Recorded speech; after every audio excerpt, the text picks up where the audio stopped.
identification is a natural function of the inherent intelligence. Consciousness experiences itself in an infinite field of fractal form, and it has the power to focus on any portion of this field of form and create an identification where it pauses, it fixates, it sits with these forms. This is its natural function, and it's not a problem in the least. A spiritual problem comes when the consciousness gets attached to a particular framework of references and doesn't move on very fast. And this is what's usually called ego, or it's having a worldview, or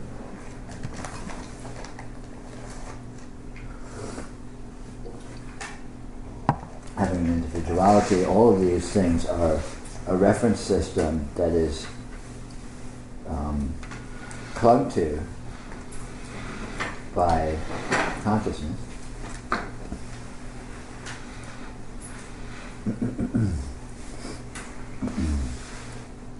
Arbitrarily. And the problem isn't the identification, because this is a natural property of the inherent intelligence to spontaneously flash around the different energy patterns and zoom in and identify with them to one extent or another and then move on. But when it falls into this vortex of clinging to a particular framework, and then starts to imagine that it's getting some security out of that, or some safety, or some, getting something out of this, and begins to fear losing this framework, that's when the problem sets in. And of course the problem is made all the stronger because the framework is very unstable and has to be constantly regenerated instant by instant, because of course everything is in a complete flux of change and dissolution and undefinability. So as the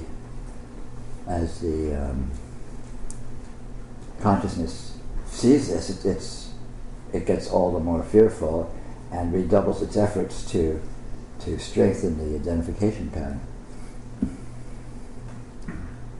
Of course, the solution to this is to see that all forms of energy are constantly in a state of flux, are constantly disappearing, are constantly morphing, are constantly changing. So there is no stability.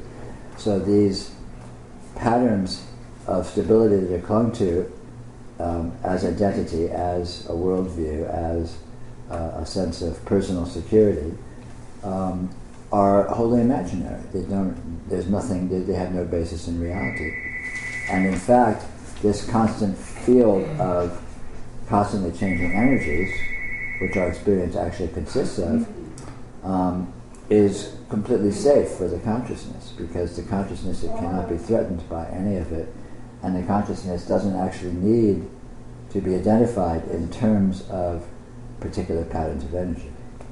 And so when the consciousness discovers that, that's what liberation looks like. This consciousness at that point can take or leave any pattern of energy that happens to occur, even as the inherent intelligence spontaneously generates degrees of identification. But the whole process is in a state of flux, in a state of indefinability, in a state of unfixity.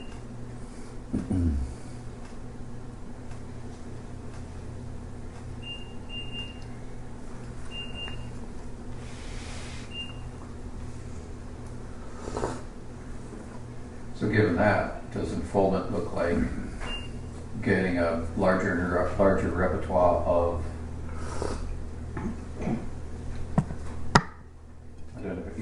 being comfortable with larger and larger amounts of perspectives? It can.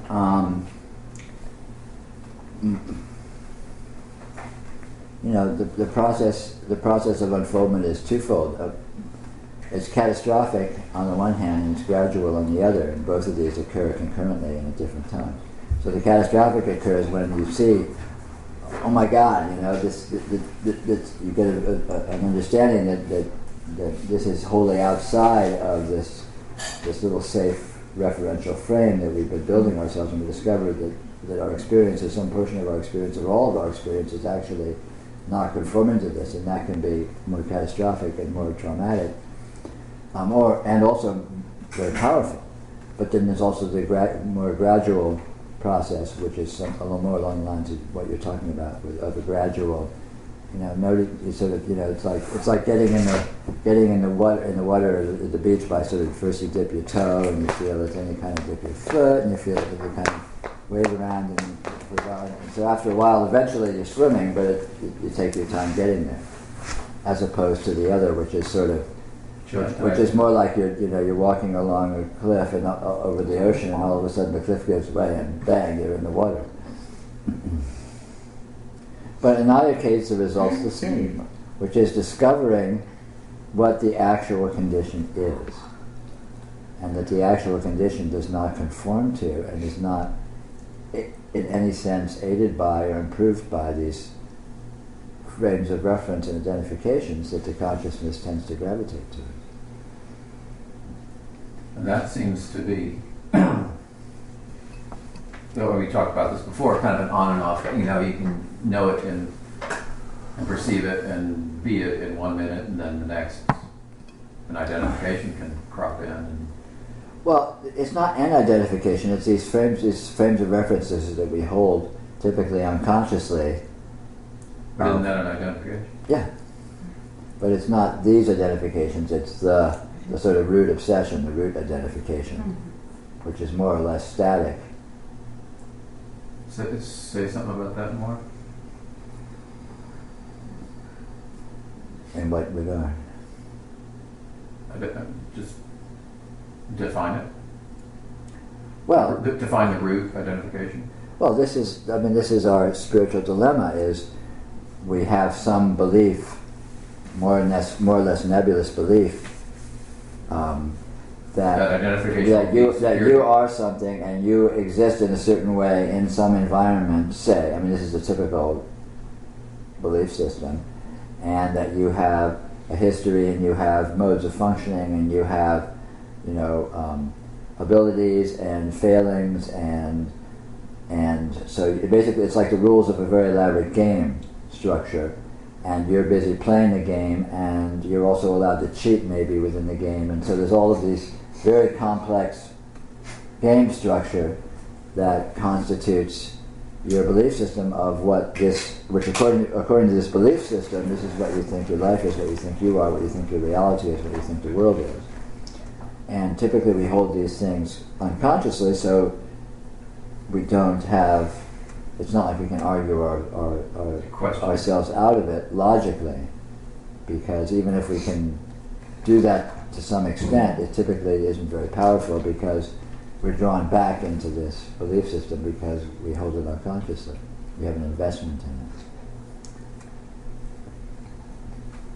it. And the other side is seeing that that's just false. It's just what? That's just false. Well, you see it's not that you see that it's false, you see what is true. That's what has power. Seeing that it's false doesn't have power so much as seeing what's true. That has power. So you see what is here, and what is here does not conform to the belief system.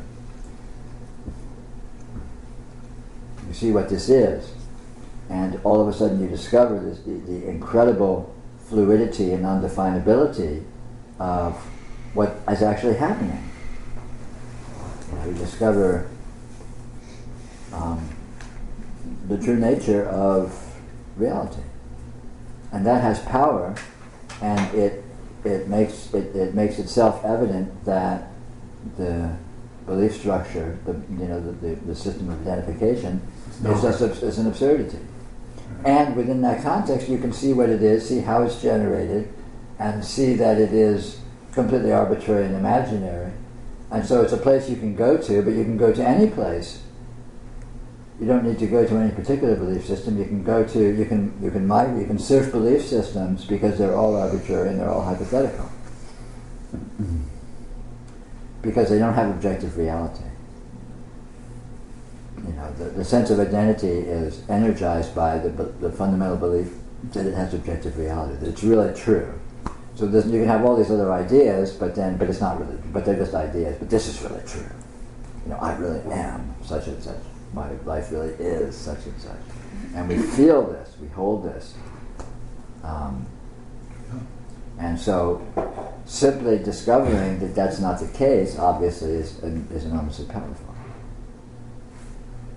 Discovering directly, not intellectually or conceptually.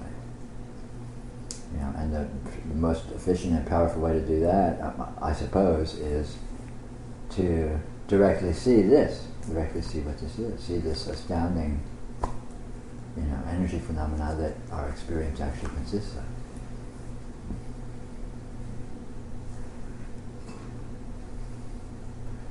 For me, it's just taking a small bite at a time out of that. You know, just seeing it a little bit and then kind of bouncing back to an identified more form and then seeing a little bit more and then bouncing back and then seeing a little bit more. That's very typical. You know, you do what you can. You do what your nature and your degree of facility allows you to do.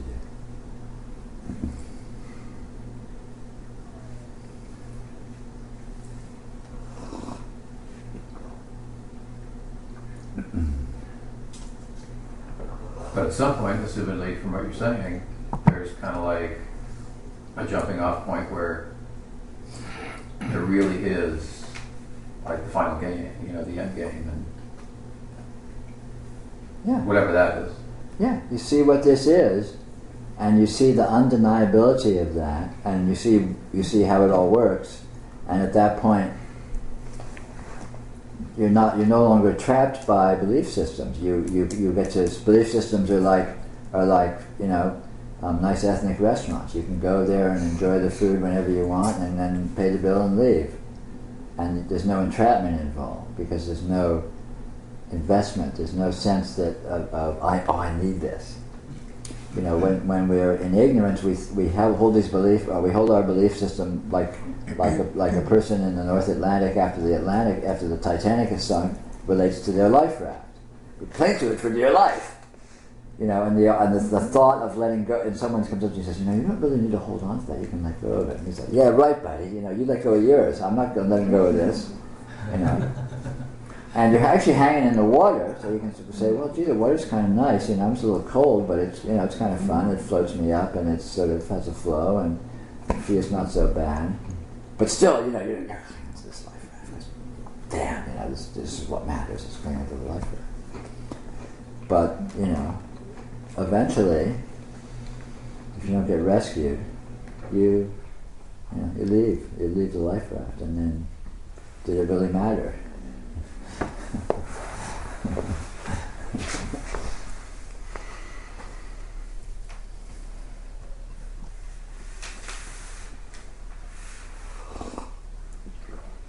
Yeah, there's a part of me that approaches that with some fear.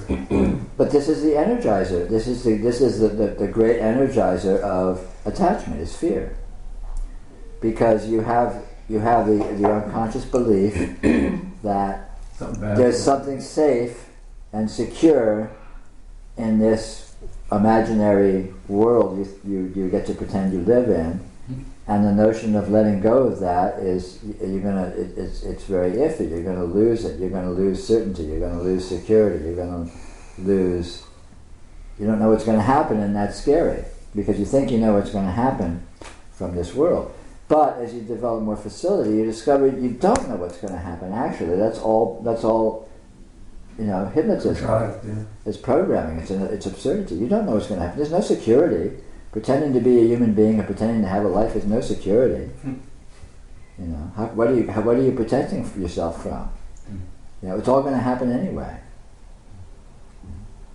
And it's not going to happen any more or less by letting go. And in fact, it might happen a lot smoother if you let go of your belief system, because you'll be more resilient, you'll be more able to go with the flow, because you won't be constrained by approaching things within your picture, your imaginary picture of what your operating parameters are. You'll be able to improvise, you'll be spontaneous, you'll be able to do crazy shit. That's exactly what I've been experiencing. Yeah. Yeah, and the more you get that, the more this happens. You know, you get into a point where you're loose, and all of a sudden you're just on it, and you get to, wow, you know, this is not really that scary. On the contrary, it's, you know, in a lot of ways, it's got a lot to recommend it. You know, and then the argument for going back to being this scared little play it safe kind of guy just gets weaker and weaker, and you think, what's the point?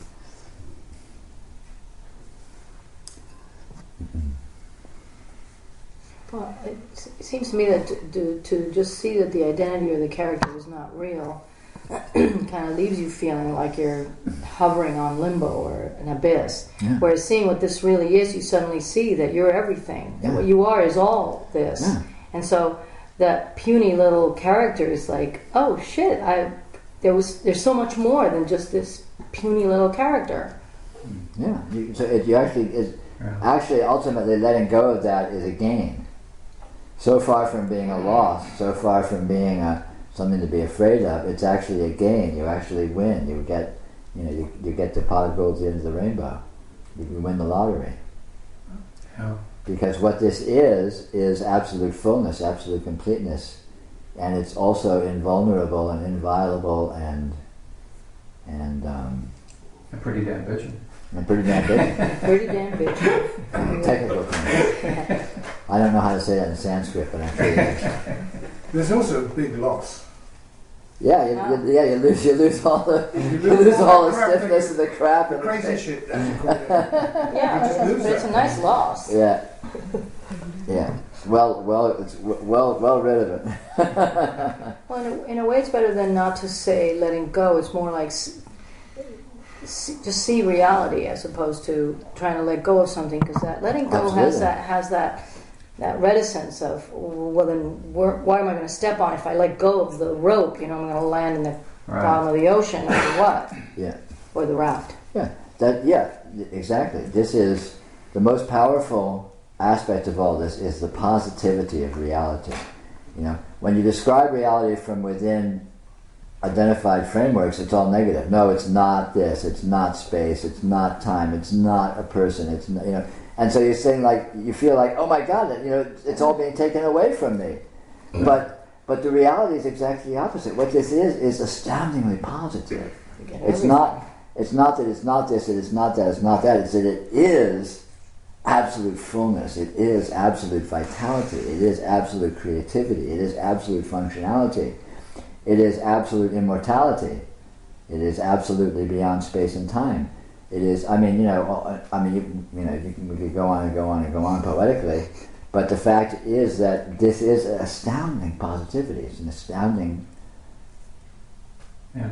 It's an absolute Win. And seeing that, it's no contest. So instead of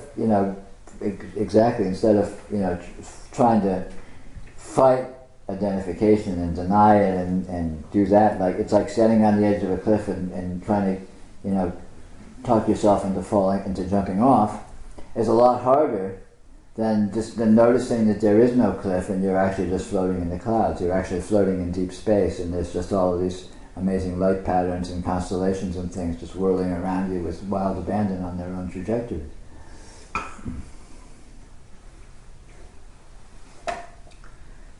Which is very, very close to our actual situation.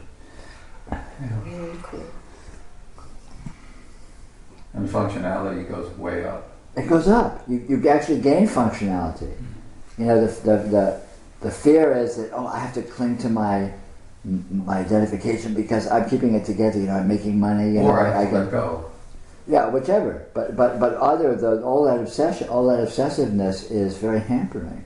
And in actual fact, your peak functionality comes with spontaneity, with the incredible inspired genius that this is actually made of. Yeah. Well, in a way, it's kind of like versus the mountain, and there's no mountain, and then you get the mountain again. So in a way, once you really see this, and you can then say, well, I really did enjoy playing that character, but now the character is a costume, and it's more fun than it's playing a role, so it's more fun. It's enormous. So it does make it more It's functional for that enormously reason. more fun to be a human being when you know you're not one, than to be a human being when you're horrified that you might not be one.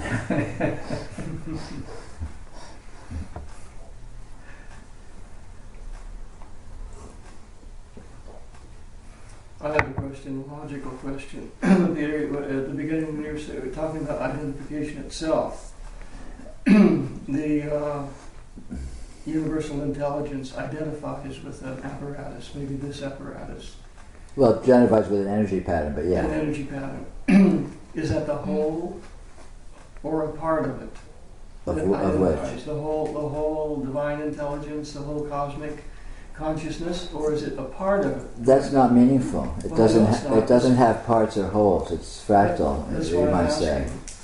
If the whole thing gets diluted by identifying with No, this it's not like that. It's not that. It's not that the whole does or doesn't, or that a part does or doesn't. Because there's no whole and there's no parts. It's like a wave is not a part of the ocean, Right. but a wave can get washed up into into a pool on a rock, but the ocean doesn't get washed up in a pool on the rock. So did a part. So there's lava rocks and there's a little depression. And the waves come up and they splash, and then some of the water ends up in this depression and stays there. So did a part of the ocean end up in the whole, or did all of the ocean end up? It's not meaningful because there's no part. It's just a functionality of the whole system that's what happens. But the ocean is still the ocean, and there's water in this depression. And eventually the water will evaporate or in some way change and rain down and eventually end up back in the ocean again. So it's a system that always is itself, that always retains its integrity. However it's functioning, to whatever degree of dispersion or lack thereof it's manifesting. The nature of what this is, it can be dispersed without losing its unity. Because its very nature is to be other than itself. It is inherently other than itself, which of course logically sounds like gibberish, but it happens to be the case. So, when we think about it logically as a part or a whole, this is a kind of an either-or logic which doesn't actually apply to what this actually is.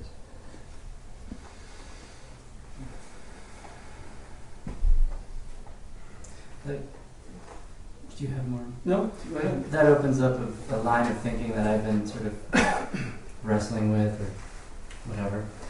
That, what is it?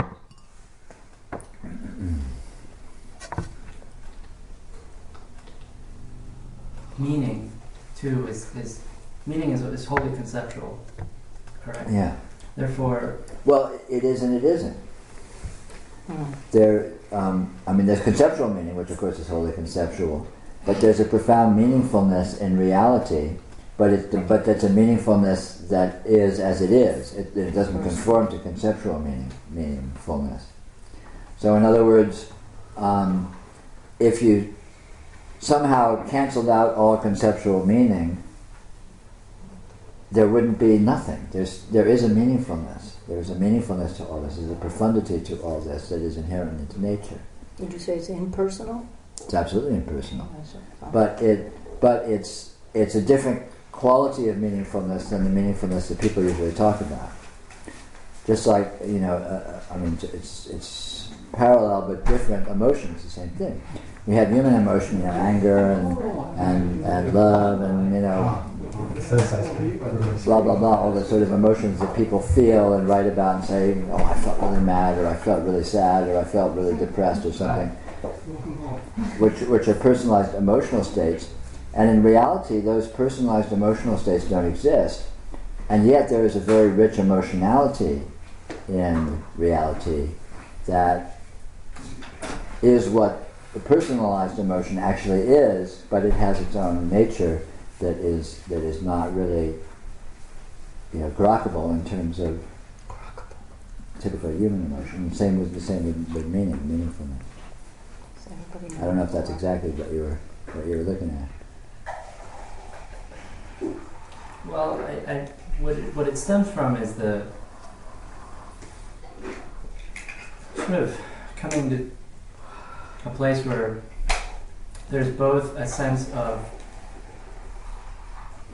a sense of really deep involvement or a drive, a movement toward things on a very mundane level and helping other beings. Sure. But and at the same time, there's this sense that it doesn't really ultimately, there is no other being. I feel like I'm beginning to sort of sense that and understand that it's very confusing because it throws out the window not only personal gain, which was like low-hanging fruit, money is not what it's all about, okay, let's move on. But then even the sort of bodhisattva costume or the idea of I'm going to go out and help, to go out and help imaginary beings, it doesn't, that's where I come into this idea of meaning. People say, what is the meaning of life? And we can't, under the model of what you're talking about, everything goes out the window. Well, it doesn't translate. There is a meaning of life, per se, but it doesn't translate into human terms. And again, what you're talking about is actually very typical of most people's experience at a certain point, where you're kind of in two worlds. You're still functioning, and you're used to relating to the world from within your personal framework. You have your goals, and you're trying to be helpful, and blah blah blah.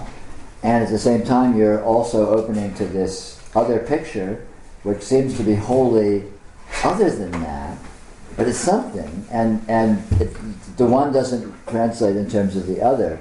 And so in this, this can be a kind of a confusing or disorienting time, because if you fall back a little more into the pattern of identification, then you try and make sense of this new thing in terms of that. It just doesn't work at all. And then vice versa, when you're just beginning to get this, but you haven't really got it clearly or really coherently, and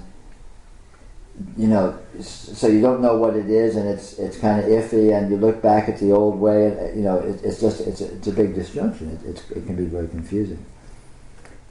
But the tendency is to continue to move spontaneously and unfold into this new pattern. It becomes clearer and clearer, and more reveals itself how it is. More and more reveals how it works and what it is. And as it does so, you relax more into it and trust it more, and have a context of how that works with regard to your personal way of relating to your life and your activities. And the two are actually not opposites. They're actually not contraries. But it can seem like that when you're in this sort of in-between, this sort of limbo zone of not really in one or not really in the other, or sort of transitioning or splashing back and forth or whatever. Does that click for you at all? It sounds accurate. But I think with me individually, there's a sense of an apprehension to ignore certain personality rumblings, voices, if you will, from the past, that notice patterns of sort of that on a very unawake, prior to any sort of personal experience of awakening or a sense of the possibility of a truth, that I sort of indulged in a kind of me against the world pattern. That can be loosely parallel to this one. That's kind of where the apprehension comes from, I think, from its root, on a personality level. Right. I see what you mean. That it's so enticing, and I feel some sort of gravitational pull toward this you're talking about, or at least my interpretation of that.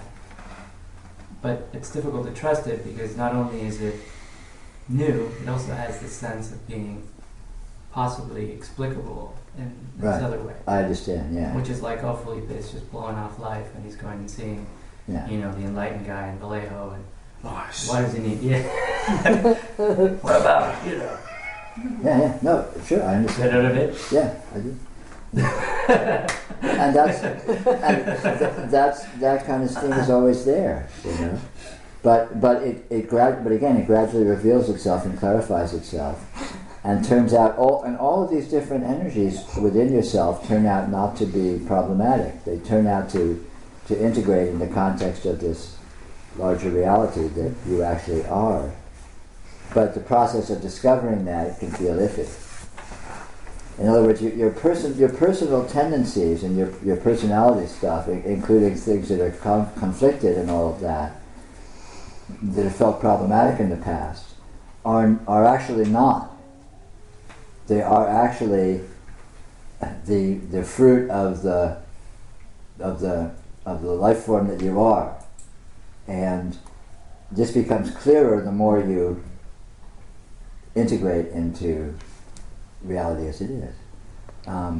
But yeah, this in between time can be, you know, you're not sure to trust things. You know, you're not sure what's what, and you know the old way of doing things is being completely sort of overshadowed by this new kind of revelation. But it's not particularly clear, and it seems to be very contrary, and yeah, it can be a dicey kind of a place to be. But it does itself. You know, you're going to go. It will open itself, and it will reveal itself, and it will establish a new kind of stability, like a meta-stability, that ultimately is very integrative to all the trends of your personality, even ones that have been problematic or conflicted. And you discover ultimately that every aspect of your personality is an asset, is a strength. We don't have any. What we consider when we're personality based, what we think of as our strengths and our weaknesses, or our bright light side and our dark side, or whatever, are actually misunderstandings of talents, of aspects of energy and aspects of energy functionality that all have their place. They're all useful. They're all arrows in our quiver. They're all pluses. And this becomes more understood when we get the more amoral stance established, when we see what this actually is. We see the way in which all these things can be useful. You know, very superficially, for example, having hi there, didn't see you come in. Having an asocial or a fuck it all kind of a streak in your personality can be, is sort of the negative way of spinning a sense of independence, a sense of drawing on your own sense of rightness rather than just going along with with the herd kind of thing. That kind of thing. But all of this becomes clearer spontaneously as it unfolds. But ultimately, the personal is not the contrary of the impersonal. The personality is not the enemy, and it's not, or nor is it a friend. It's just an aspect of reality, of what you really are. And when you see what you really are more clearly, the personality aspects all of a sudden fit into place, because they don't exist in the context we think they do when we're identifying with the personality, because the personality is a false structure. It doesn't really exist. I don't know if you follow that. I was kind of all over the place there. No, I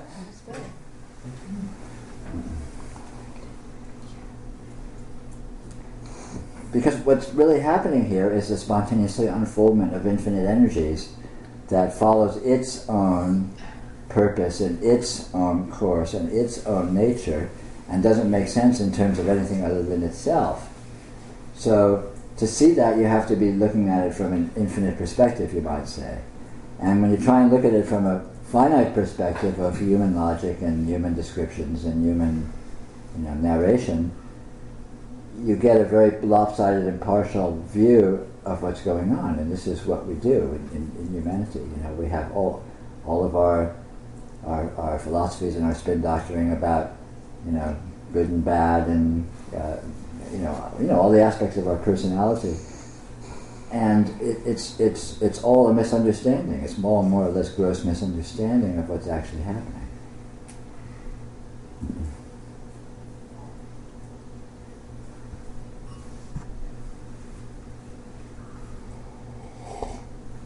You know, a simple way, a much simpler way to put it, in many less words, is just the human way of understanding things is wholly inaccurate.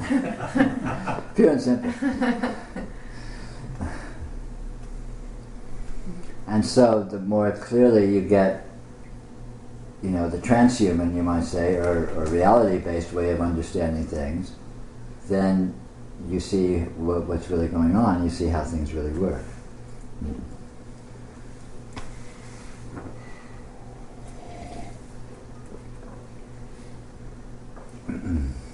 When you say that we aren't what we think we are, that we really aren't what we think we are, Right. It's really pointing at that little person, that little character, the role, whatever you want to call it, the idea of a self, of ourself. Sure, because that's what we think. That's what you can think in human terms, in conceptual terms. Right. And to just see that you're not that seems like a first step. Yeah. But because there isn't anything else to replace it, and the mind is kind of like you have to somehow or other, I don't want to say it's neutralize it, but you have to see what this is. Yeah. To really clearly see that you're not what you thought you were. Yeah. And then when you see that, being what you thought you were before, acting like what you thought you were before, doesn't make any difference anymore because it doesn't matter. Exactly. It's just a little thing, you know. Yeah, I mean, you know, that's an excellent point. You really have to see what this is. If you don't, and you're grappling with these kinds of issues, you're just going crazy. Right. Because, you know, if you sort of deny your personality and see your personality isn't real or isn't you, but you don't have anything real to replace it with, you're just basically going nuts. But fortunately, there is a reality. You know, and the trouble is that it's not something I know. I feel like what I see is just there, and oftentimes You can know. I don't really. I feel a fullness. Yeah. I feel connection with most everything and a vast openness. Yeah. But no matter how much you or any other teacher talks about it, I what I lack is, I think I told you this when I first met you. Yeah. I have an attachment to a sense of finality and certainty. Uh-huh. Does the mind ever shut up already? Is there a moment when it's just like... No, the mind never shuts up, but it becomes irrelevant because it's noise in the system. Yeah. And you can know, you ultimately do know what this is, but you develop a new kind of knowing. It's not a knowing, it's not a conceptual knowing, it's not a personal knowing, in sort of the sense that people usually use that word. It's a profound, you might say, call it a profound intuition that is ultimately absolutely clear and absolutely self-verifying. You know, and you're already opening to it because of the kinds of experiences you've been having. But as it sets in more strongly, it will confidence. It will have more power, more force, more weight with you.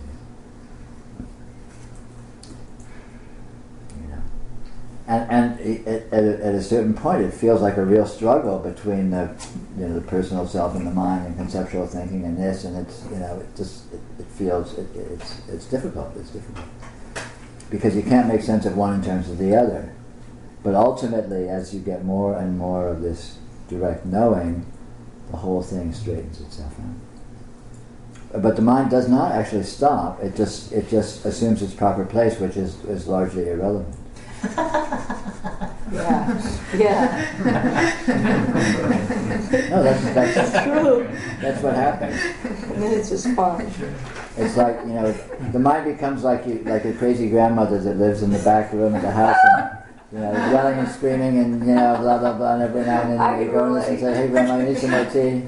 And she throws something at you or whatever, and that's kind of what the mind is. It's the mind is always crazy. Humans are all Humans are all crazy. And so you as a personality are crazy. Your mind is crazy, your thoughts are crazy. But you, what you are, the energy being that you are, is not crazy. And is way beyond the mind. The mind is a very small subsystem in you. And so as you grow more and more into you, into your true being, the mind assumes less and less importance because it is seen as in its actual place as a little thing, a little subsystem. And so it becomes less and less of a problem. And the fact that it's crazy, it just becomes less relevant. Because it's not here, it's this sort of this little thing over here. It can actually be fun. Oh, totally. Very entertaining. Yeah.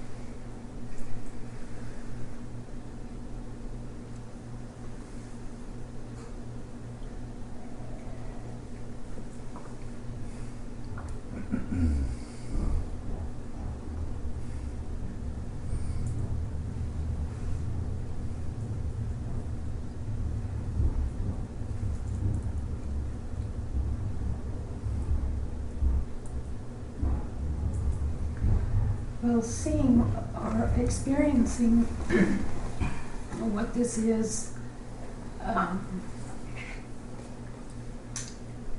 seemingly in a pure state, or just as it is, without adding on who's experiencing it, or as a human, as a person, but just the raw data coming in.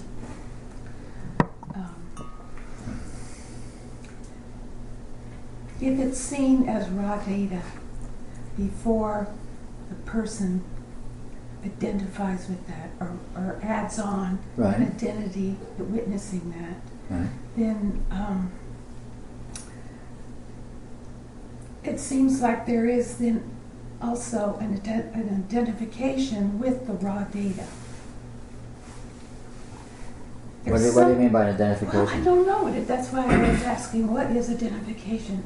It is like, it's a window on what is. Right. Somehow where you get information. You just, Right. you get In it. But it's what like sense a is that an particular identification? window. Because it's like a window. Right. Your window. No, it's a window. Okay, so, all right. So, I mean, yeah, okay, your window, but what does you mean? well, before you add on any kind of qualities or characteristics, there's just your, it's like realities has this particular window that it's seeing itself. Yeah, exactly. So, That's what it does. it has, there's an identity with that. I mean, it's Yeah, not well, like it's just... you can say that when you say there's an identity with that, you need to look at that more closely. You're looking, the window appears and there's a particular presentation, right? But what is presented through the window is infinite. So when you say a particular identification or a particular, the word particular you have to look at what that actually means. Because particularity is always infinite. There's nothing but infinity. Mm-hmm. So as I look at you, your face, it looks exactly, it's very particularly your face and looks exactly like it, but it's also an infinite field of information, of being, of energy. So it's particular, but it's infinite. And this is the nature of reality itself, is that it always has a high degree of specificity, and at the same time it has a high degree of indeterminateness and infinity. But it's coming through to something that notices it, witnesses it, Yes, experiences it. yes, And that's what I'm talking about. That that witnessing, but that witnessing is also infinite. And it's actually the same in infinity as the infinity of what is being seen. It seems as if there's part of that dropped away as a person.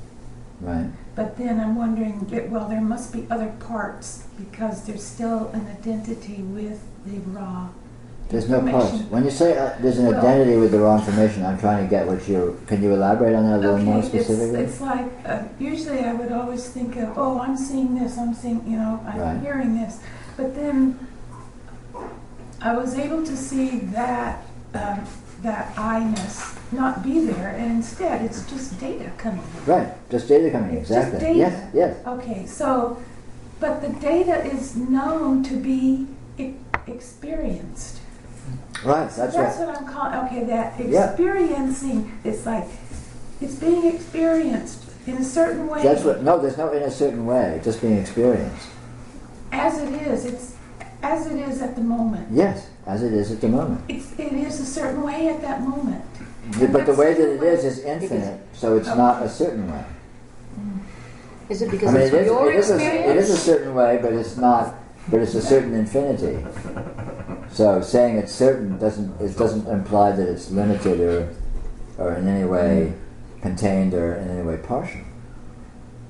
I feel that's how a self is holding on somehow.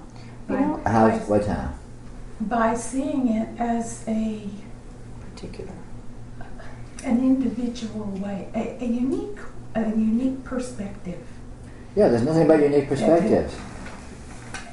And that perspective... Call that individuality if you want. It is an identification.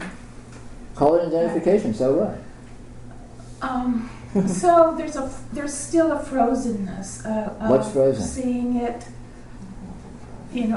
without all this fluidity that you're talking about. What is it? Does the picture have any static quality at all? I mean, look at it. Look right now at the raw data. Is it frozen? In any sense?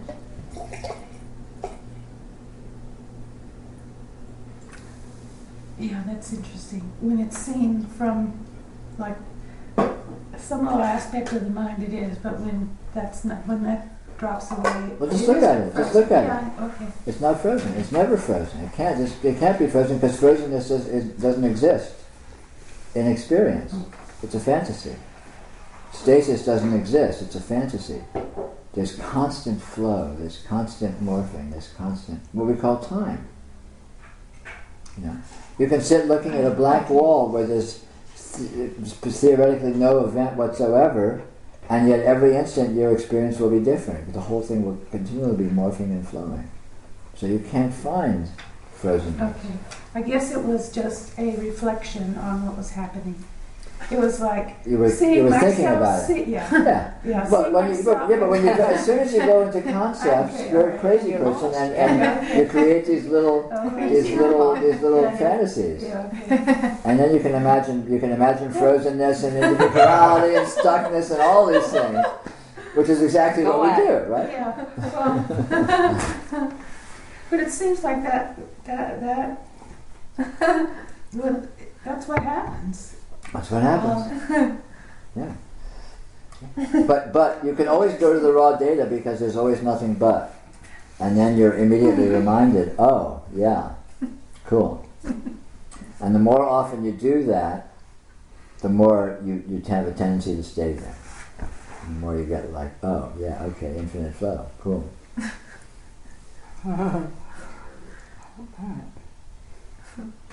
It's always accessible because it's always right here. Yeah, it's always coming in. It's always right here. And how it is self-evident. Just look and see.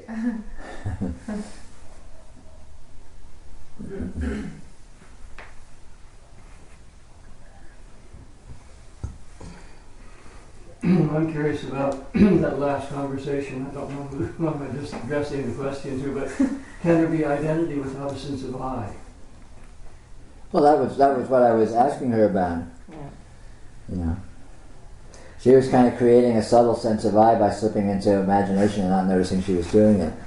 Well, because there's the idea that it's your window. But any basically any interpretation is identification, is a sense of I. Right. Interpretation. Yeah. Because this is wholly ambiguous. It's wholly ambiguous. You cannot know what your actual experience is. So as soon as you collapse it down to something of, oh, this is this, or this is blank, this is a person, this is a chair, this is anything, whatever.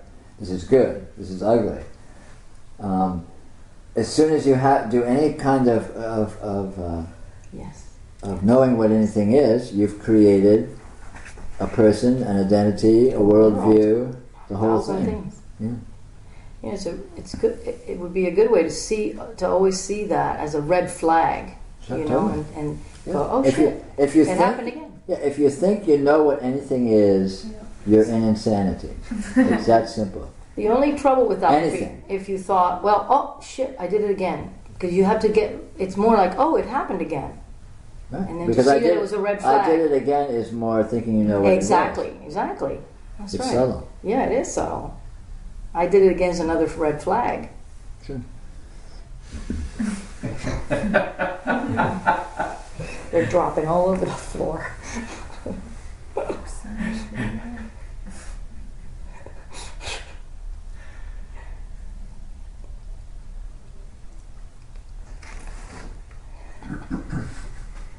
We'll all get red hankies. And we'll just be the red hanky cult.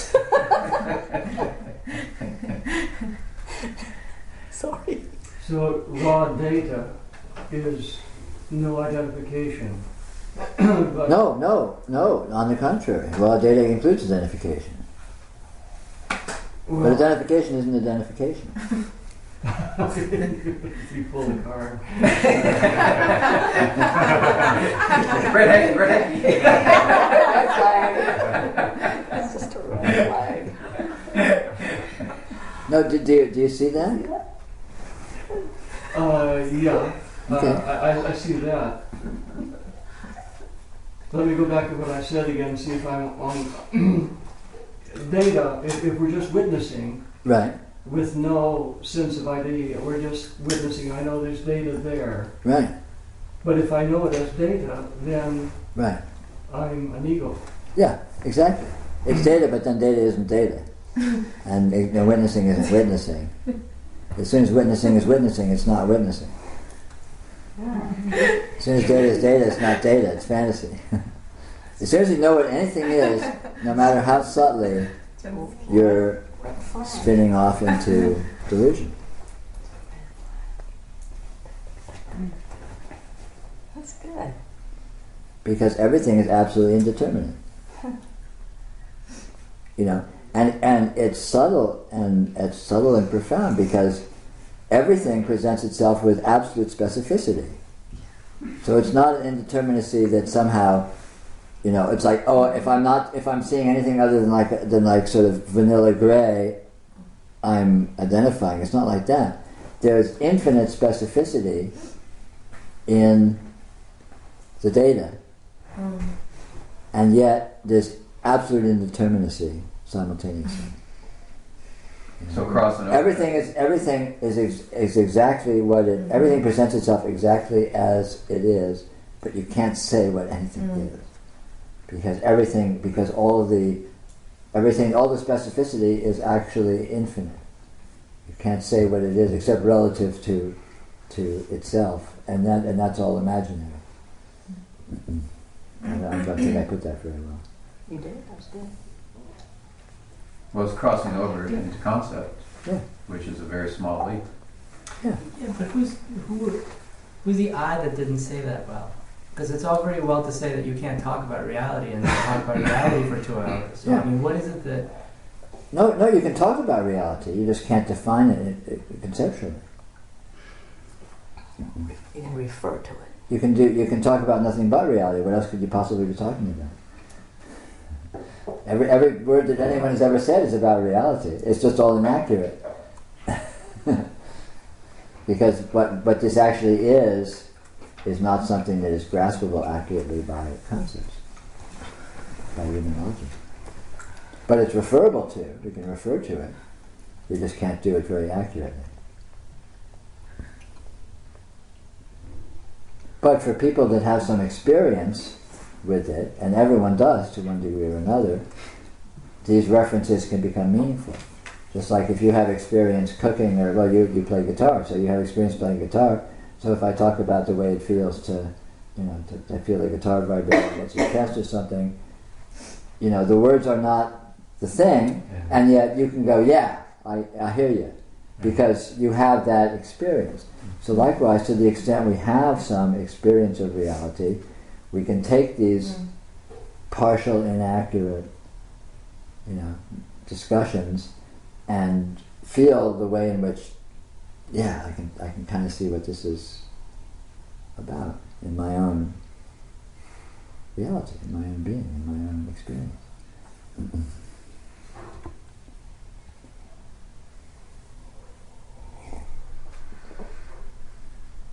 So we have a short break? Yeah, sure. That was a lot. I'm sweating over here. Damn. My poor little white cells are just going, woo, woo, fire me away. Oh, don't. They can listen to us. That's fun for them. Oh, so good. No problem. They like eavesdropping. They won't get it on his recorder. Oh, right, because his recorder is off? Oh, yeah, it's blinking, so you're right. Because that way he doesn't have to edit so much. Sure. We're done today. Okay. Let's see what I have. Or even I used to get stuck on that one. It's my window, but I have a very perspective window, right? It's my perspective, and that's the minute you say it's my perspective, or like it's your window or my window, that's it. Right away you're lost. Yeah, I used to get stuck on that one all the time, and I didn't realize I was getting stuck on it. Because it's true in a way, right? It sounds true. Yeah, that's a sticky point. And we're used to thinking that someone else has a different window they're looking for. How do we know that? It's not possible. Maybe. But we can't verify it in any way. Yeah, but we can't verify anything. Right? So, So there isn't even my window.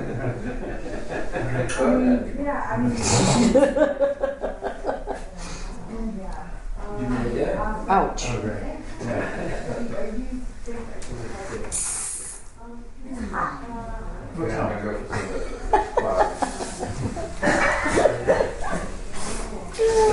All this. Everything.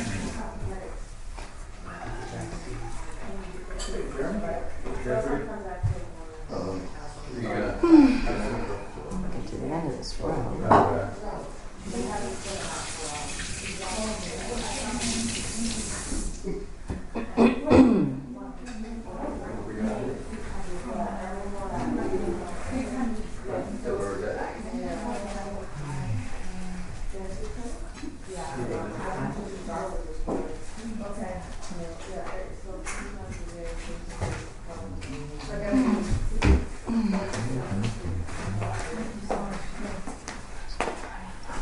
Yeah, very good.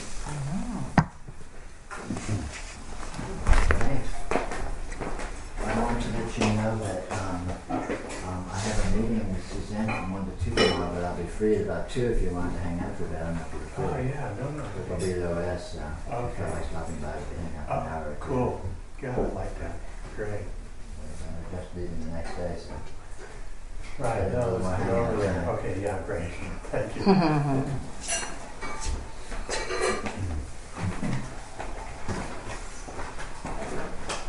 They supposed to drop one of these dessert things. Yeah. Oh, yeah. Yeah. Yeah, that's the sort of thing he would say. Yeah. In Scandinavian say something like yeah or yes. Not that I personally know, but I've heard rumor. Not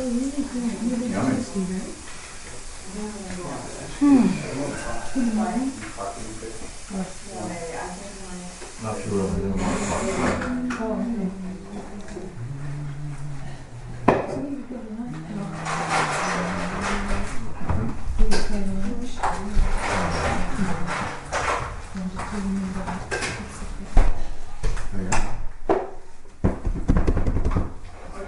Sticky mind.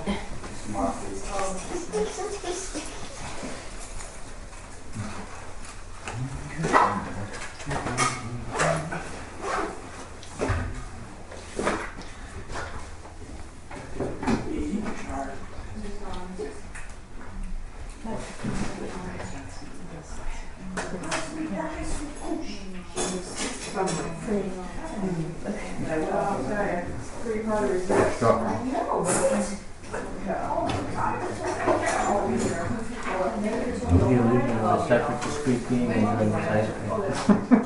Yes. Let's not confuse Well, them. that big one is the same as this. We should dive in. I've never had a problem diving in. I was thinking about you guys. I guess I've never been. Figure out how to get over it. It was so long. I just couldn't do it. I have to tell you about the ice cream. All day long, you'll never know what it tastes like, you know. You have to have the ice cream. What I was thinking. Really better.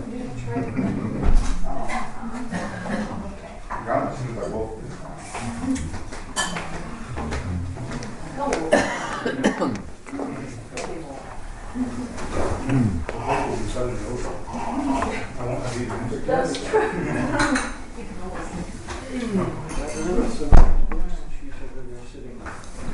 Oh, I'm good. No, I'm good here. No, I actually brought my thing. Oh, you have your thing? Yeah, I come. Oh, so prepared to be. Very relaxed. That's your best here. Filling us with ideas that really pop out.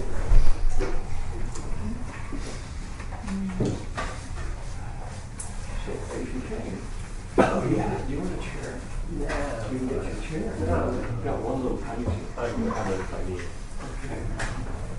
Yeah. Thank you so much. Can you see? Yes. Okay.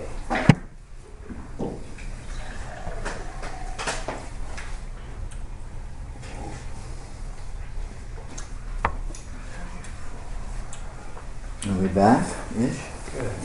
Almost.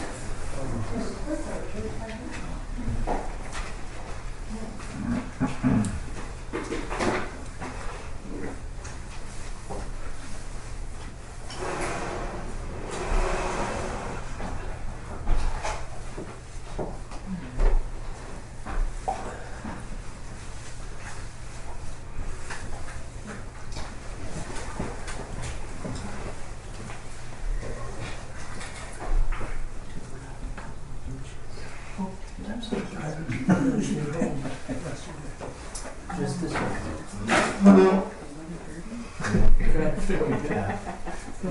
Something like that.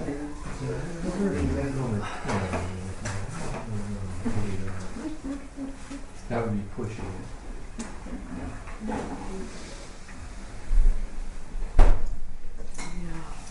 We worked it.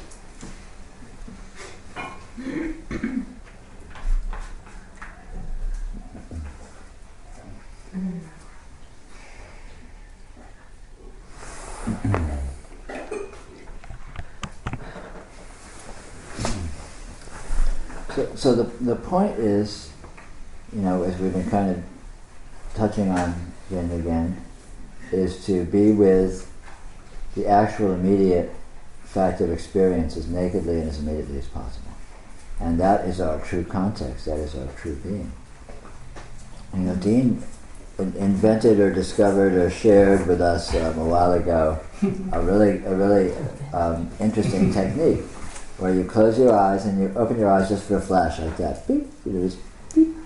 And look what you see. You know, you just, there's a flash of light, and you see, you know, shapes, but you don't have time to see what anything is. But then if you open your eyes and look for a while, all of a sudden it sort of comes in. It's a lot like when you wake up in the morning too, when you very first wake up, maybe there's a sort of a very short period of time where it's just sort of, and then, I'm in my room and this and today I have to go, and do whatever and blah, blah, blah. Sort of, the world sort of assembles itself, gradually congeals, or maybe somewhat quickly congeals in our experience, but there's that first flash of just presence, naked presence. And at that point we don't know what anything is. We don't know who we are. We don't know what anything is. It's just here. And that's what it really is. All of the interpretation, all of the what anything is all imaginary. It's all imaginary. And so this simple, naked, radiant presence is reality. That's what's really here.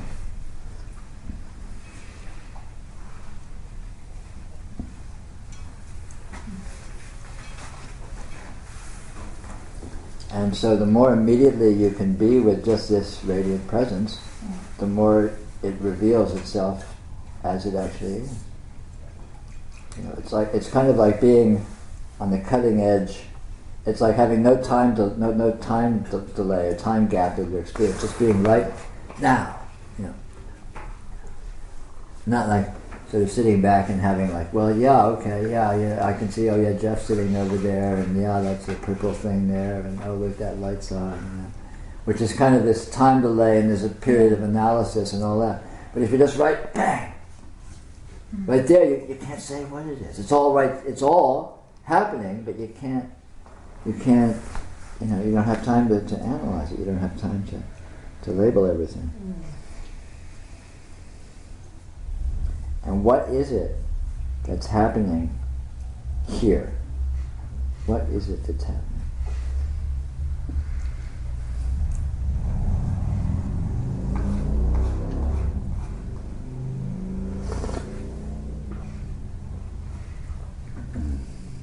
Peter,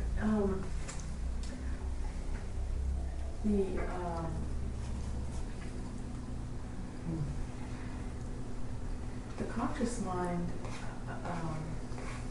which is everything that we see and everything that we experience and participate in, it seems that it has no significance in terms of what's really going on here. And then there's the subconscious mind, which seems to be participating in and is the experience that we're experiencing. Mm-hmm. And so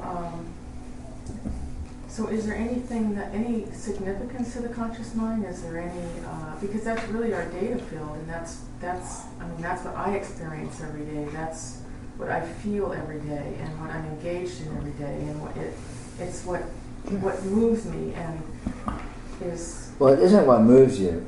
Your subconscious mind is what moves you, but if conscious mind feels moved or feels, is riding that movement with identification.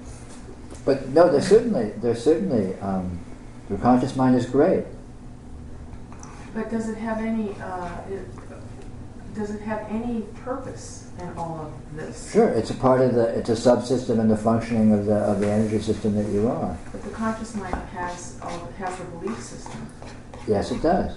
And it does all the investment. Right. Well, it's important to draw a distinction between spiritual unfoldment and functioning. Okay?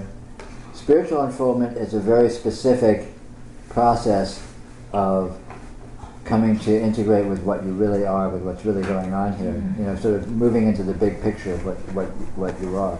You already are what you are. You always have been what you are, of course, and you always will be what you are. So that's not an issue. An issue is not what you are. So spirituality is concerned with discovering what that actually is. Okay, which is not about your functioning, and your functioning is going on. Talking about your conscious mind is like talking about your liver, or talking about your feet. It's an organ in your functional energy system that does what it does, and there's no point trying to specify what it does because that would be silly. Because you couldn't do it accurately, you couldn't do it completely.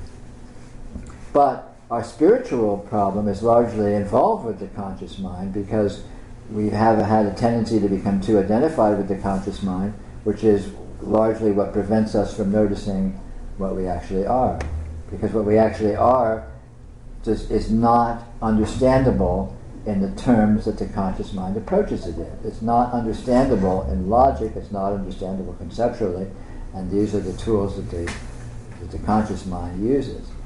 So we have to, so again, strictly from the spiritual point of view, our challenge is to discover what is really going on here to whatever extent we can, and discover the way in which that is approachable and understandable. I.e., we have to learn a whole new kind of knowing, a new kind of logic, a new kind of appreciation, because the tools of the conscious mind are not adequate to the task. And to the extent we're over-identified with the conscious mind, which is the spiritual dilemma, we are hampered by the very tools that we have. They can't do the job.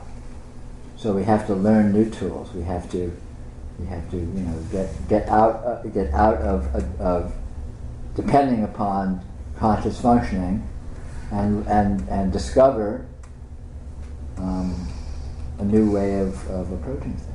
So the conscious mind doesn't do any of the functioning. Right, but in terms of functioning, the conscious mind is fine. It's an organ. It's a subsystem within the energy system, and it does what it does, and that's fine. So in terms of functioning, the conscious mind is not a problem at all. It's only a problem in terms of this very specialized aspect of spiritual unfoldment, which most people are not particularly engaged in a very profound degree. So it's not an issue for people at large. It's only an issue for those of us that find ourselves spontaneously precipitated into this situation. So is the belief system one part of the conscious mind, or is that another? That's part of what the conscious mind does, is it erects hypothetical scenarios. It erects interpretations of it erects models. It's a modeling system. It builds models, hypothetical interpretations.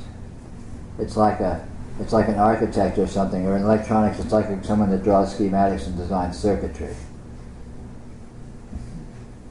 But doesn't that do that with the belief systems of the unconscious mind? Well, it doesn't do it with the belief systems, but there's a cross correspondence. The models are all done in the conscious mind, but when it's and again, it's very arbitrary to talk about the conscious mind and the unconscious mind as two different things. But when it's believed in, that's an unconscious functioning. Belief is a functioning of the unconscious. But making schematics is the conscious mind. The conscious mind builds castles in the sky. The unconscious mind moves into them. So it's like housekeeping.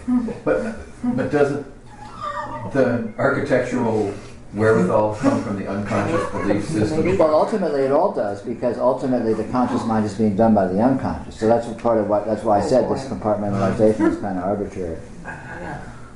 There's no such thing as the conscious mind, because the unconscious is doing the conscious mind. Can you explain how that happens more? How? What do you mean by how? As in, how? How? Okay. Here's a perfect example. What's doing your liver? What's doing your liver? Right. It's just, there it is. It's being done by the system that you are. It's part of its nature is to grow a liver. Well, part of its nature is to spit out a conscious mind. It's called conscious functioning, because it's not actually a thing. Yeah, it's a functioning. Gotcha. Yeah. We say a conscious mind and subconscious mind, and that sort of implies there's something sitting on a shelf here and something sitting on a shelf here. Yeah, it's a conscious functioning, which is being done by consciousness which is a synonym for mind. I mean, and all of this is very vague because, again, of course, the reality is not accurately addressed by all these words and concepts. So what's the value of this arbitrary distinction between conscious and subconscious? Not much. Why is it? The main value is to point it out so we can see that it's not true, so we can not worry about it. If you go along with sort of the popular worldview, consensus reality, then people think, well, there's the conscious mind and there's the unconscious mind, and I am the conscious mind, and the unconscious mind is there, but it's sort of dark and mysterious and murky and unconscious, and a big problem because it makes me do things I don't want to do. It makes me have addictions and makes me, whatever. And so we're sort of thinking of this big swampy thing down there that we sort of is a vague enemy, and the conscious mind is up here, like sort of defending the doors and keeping the lights on and manning the gates. We should have the pitchforks out and everything to try. But that entire model is a complete fantasy. That's not what's happening at all. Because on the contrary, the unconscious mind, so to speak, is the actual mind, and the conscious mind is just an aspect of its functioning. Yes. It's a system that just functions in many dimensions, you might say. And an aspect of its dimension is what we call the conscious mind. But it's not like we are the conscious mind. That's probably part of the spiritual dilemmas. We think we are. We're confused and we think we're the conscious mind. And we're identifying with that, and then we're fighting with ourselves, with the unconscious mind. I mean, this is a psychological dilemma too. If you go see a therapist, this is kind of what you're working with, more or less. But when you discover that all these energies that show up in your being are all you. No surprise. And then, so it's a different ballgame. All of a sudden it's not like I'm this and there's these other things and what do I do about it? It's like, okay, this is all me. And what's more is it's all doing itself. So that's a real flash. All of a sudden there's not necessarily a whole lot that can be done about it. That's very interesting. And so, it's a series of as we explore this and discover this, it's a series of perspective shifts. And with each new sort of perspective shift, we get a new take on what's going on that has new implications about what we're doing and what we should be doing and blah, blah, blah, blah. So to go to these new perspective shifts, that's about all that we can do. Yeah. Like you're saying. That's all you need to do. The only problem is one of perspective. There's no problem in actuality. You are what you are, and that is absolutely what you should be, what you can be. It's already a done deal. It's not a matter of fixing anything. It's a matter of just noticing what it is, what it always has been and always will be. And so this subtle noticing, this subtle intentionality to notice on a different level, blah, blah, blah, is about all you can really... Yeah, but even subtle intentionality dignifies it in an unrealistic way, because it's all very mysterious. I mean, where's the intentionality coming from? Right. It's all weird. Why do you feel an intentionality in someone out there drinking beer and watching the football game and beating up homosexuals or something? Why don't they have the intentionality? Yeah. It's like, because again, the conscious mind is being done by so the how much can you really bring on? You can't bring anything on. It does itself. And yet the process of it doing itself can look like you bringing things on. Well, I like to hang out with people that will call me on my shit. So I think it's very beautiful to hang out with people that don't agree with this stuff. And I'm kind of hanging out with you guys tonight. You all sort of, on some level, we all kind of see eye to eye.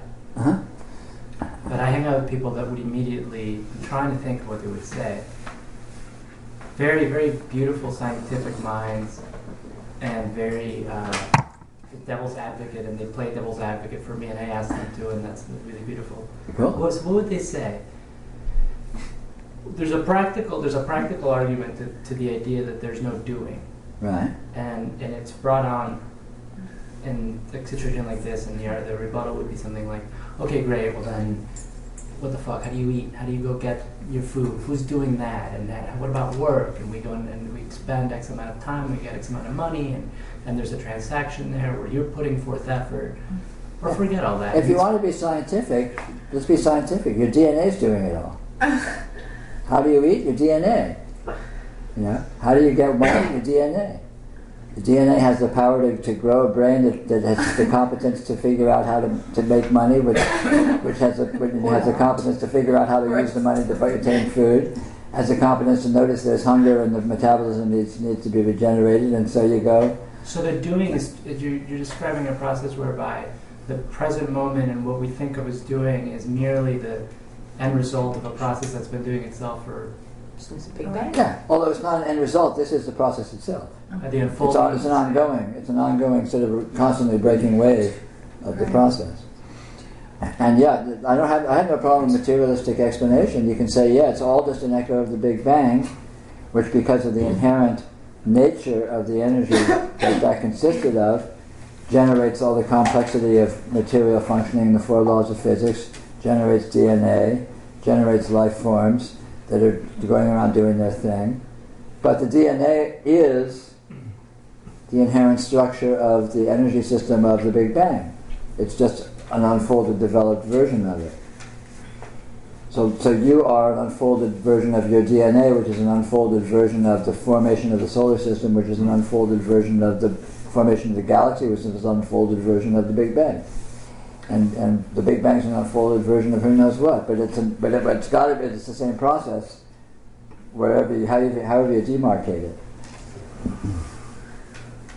So it's not that there's no free will, it's that there is free will, but the free will is the free will of the energy system to be what it is, which in this case is you hanging out here having this discussion, or if you're hungry, is you looking for food. No, I'm with you, man. It's not me. We should be a little more devil's advocate. We'll play along. Have to stop hanging out with those assholes. Well, they're right. They just have to take their own arguments farther. Yeah. They'll end up here. Yeah. You have to end up in reality because there's nowhere else to go. You know? It's all labels. Yeah. And I think even when we say, well, how do you get to work, and how do you manage to put a roof over your head and food on the table? Well, some people do and some people don't. Right. And what makes some people do it and some people not? We can come up with excuses of, well, their upbringing or their education or their culture, whatever. It doesn't really matter. Life persists in one form or another, and it doesn't matter if a whole shitload of people die.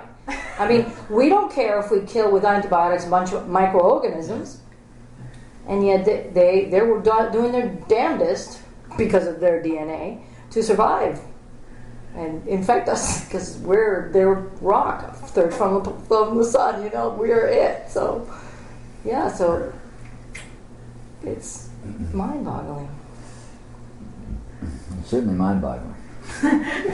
Which is great. However fun. you argue it, you've got to end up at mind-boggling. No matter which way you're coming or going. I guess that's the point. I don't see any way of avoiding that. I guess that's the idea, though. So this brings up the whole thing of consciousness, which what's noticing, how's it noticing, and what's being noticed. But all of that is arbitrary suppositions. What makes you think there's something noticing? What makes you think there's something being noticed? I mean, I'm experiencing, Experience. whatever you call it. You can call it experiencing or noticing. Yeah, but there's one fact which we might call experiencing, say. Okay? Now, to suppose that fact has components like consciousness or something being experienced is a big supposition. I'm not sure. We find it meaningful to talk about it in those terms, but that doesn't make it so. So I'm not sure I got all that.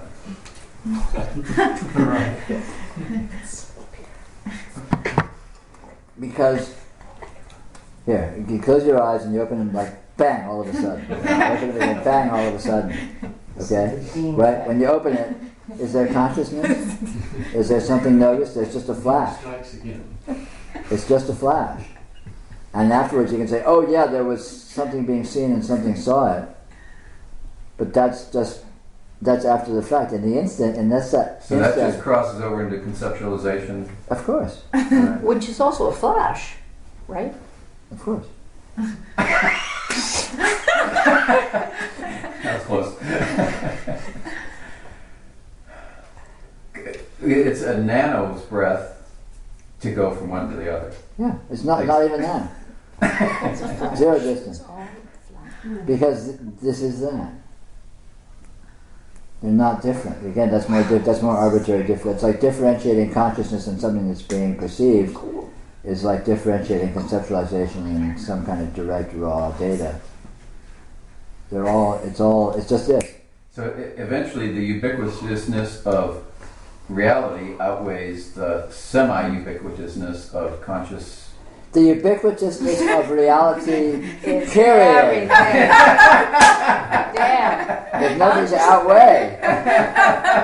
Unless you want to say it outweighs itself. Okay, look. But the ubiquitousness of reality is the black hole which has already eaten everything. Right? I mean... Okay, so to say the word consciousness is just a flash interpretation of being. Let's give it a metaphor of the ocean and suddenly you go, oh, flash! Did you see that wave hit the rocks? Well, by the time you say it, it's already no longer hitting the rock. It's no longer the wave that you're pointing at. So that's a flash. So the whole idea of a consciousness that's making up names is in itself one flash after another, bang, bang, bang, bang, bang, bang, bang. And it's not any separate from the ocean. So all this and we get stuck on all this conceptualization has to be one step behind reality. Well, it's not actually behind anything. No, it's part of. But it doesn't apply to anything. It's just an autonomous event, which is an aspect of this flash. Yes.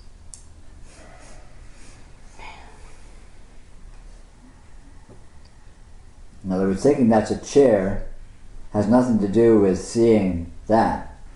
Mm-hmm. It's an autonomous event. And then the fantasy that it has something to do with that is itself an part of the autonomous event.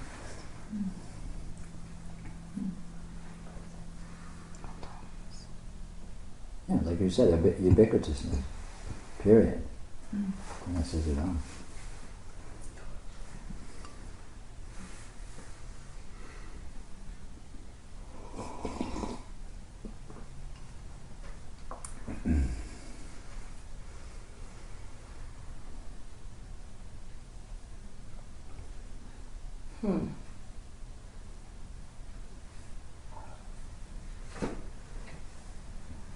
Well, Peter,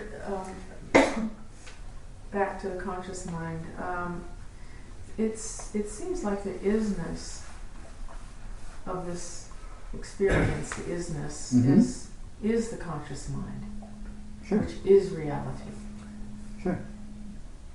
The isness is everything. So it's the conscious mind, it's the unconscious mind, it's whatever. You know, but again, all these demarcations are demarcations of the isness.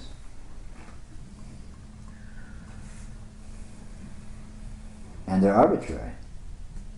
What is arbitrary? The demarcations are arbitrary. You mean like demarcations in form and... Demarcations of taking the isness and saying there's a conscious mind and there's an unconscious mind, or saying there's anything. The isness is all that there is, and so then to slice it, it's like the isness is the pie, and to slice the pie into pieces, you haven't added anything. The pie includes all the pieces.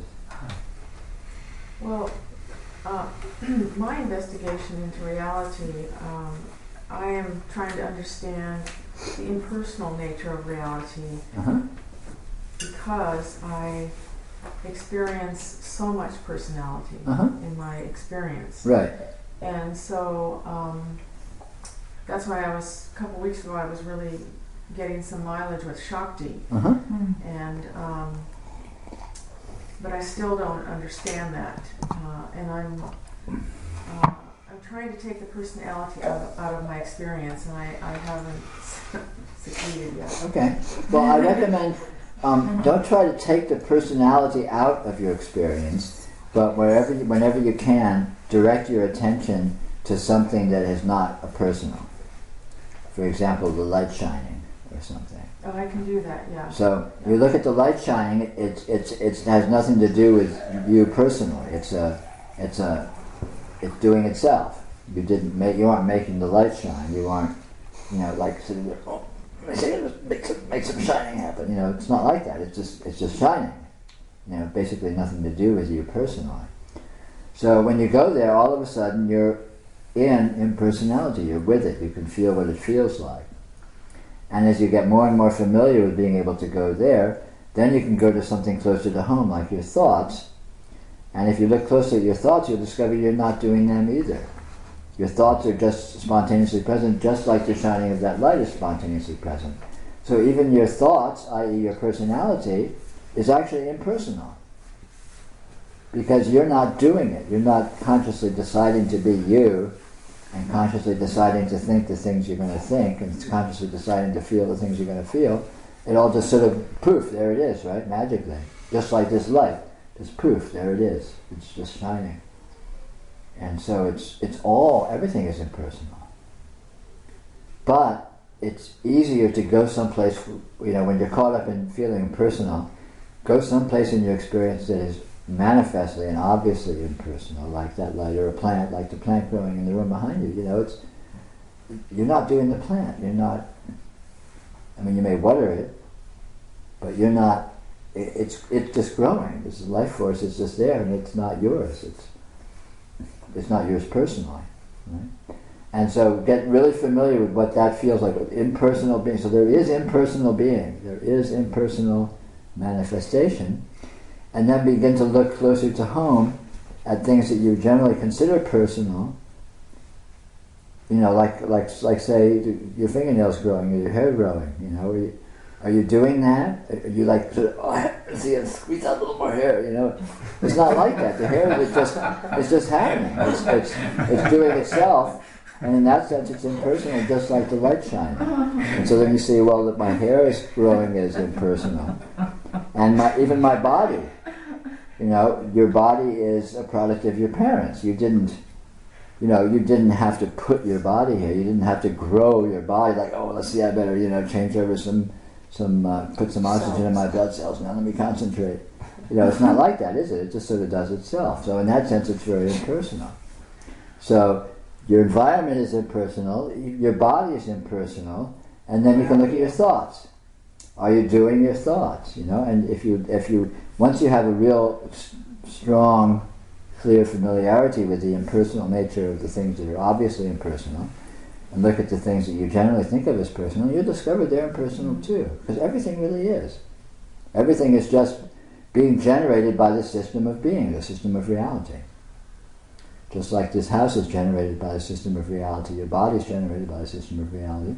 Your thoughts are also generated by a system of reality. Your emotions are generated by the system of reality. You didn't decide to be who you are. You didn't decide to think the things you think. You didn't decide to feel the things you feel. They're just there, spontaneously. Right? You're an ongoing accident. It started when your parents met. So. Oh, man. With that kind of poetry, what are you going to say? Just an accident. And people say I can't be romantic. Which people might know Steve.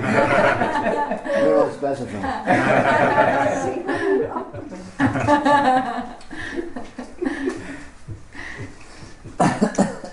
Well, but can that be known, Peter? What? Can it be known that I didn't choose to be me?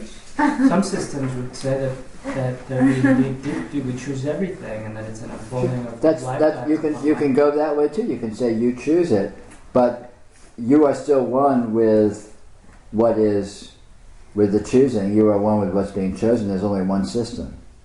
For it to be meaningful to even talk about you choosing, there has to be a you which is somehow separate from the system. There has to be some kind of difference there, separation. And I can't find that, except as an idea. It's easy to have that concept.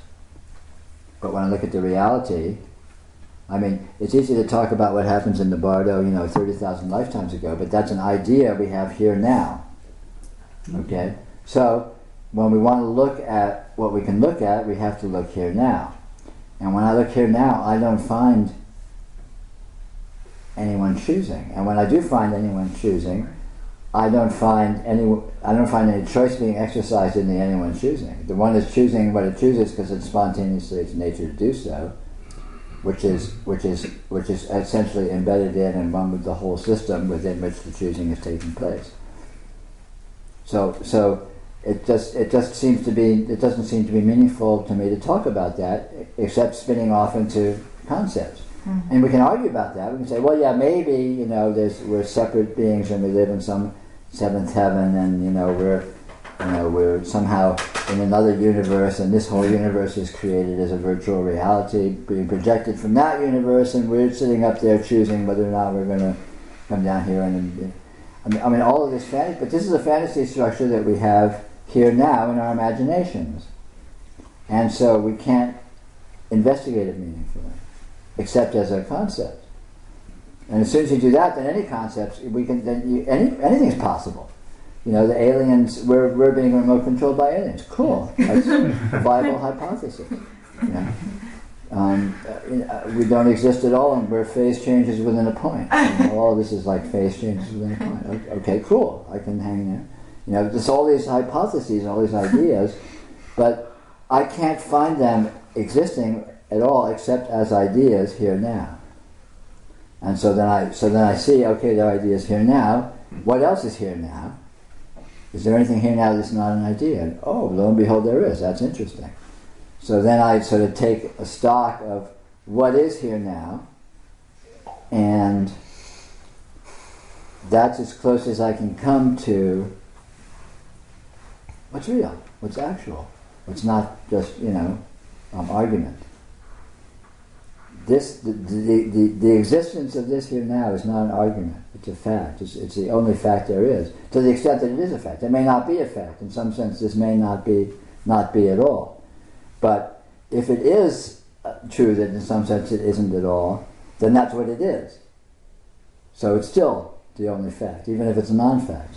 Then that non-fact is the only fact. So, but anyway, you always come back to the only touchstone that I can find is reality, and the only place I can find it is here now. So, to me, it's like, okay, so if I'm going to look for what's going on, I got to start here. And if I can meaningfully build without a departure from here, then okay, cool. I mean, if that's actually an integral thing, but to start with an idea, it's just okay, cool. But then you're just like, woo, anywhere you go, anywhere. That's no problem. Then it's just sort of poetry. So when you say building, you're meaning building a relationship with this reality? I'm sorry you lost me. When I said building, I was implying that if you could find to start here from here now and discover some kind of augmentations that were an integral part of it, but somehow an outgrowth of it, then you could sort of follow that out. But in my experience, that's not the case. So it's kind of. I mean, that sounds like a thought experiment. Yeah, it was a conceptualization. I just concept.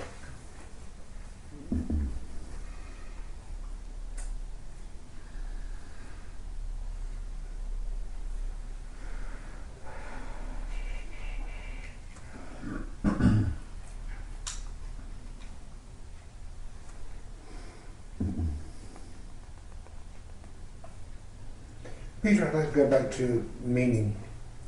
You said earlier on, at least I heard you say earlier on, that it was all lies.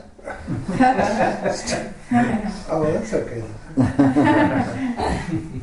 I heard you say that there was a meaning to this. Yeah. Well, And I would dispute that. I would say there is actually no meaning, meaning there is no. that's true. There's no.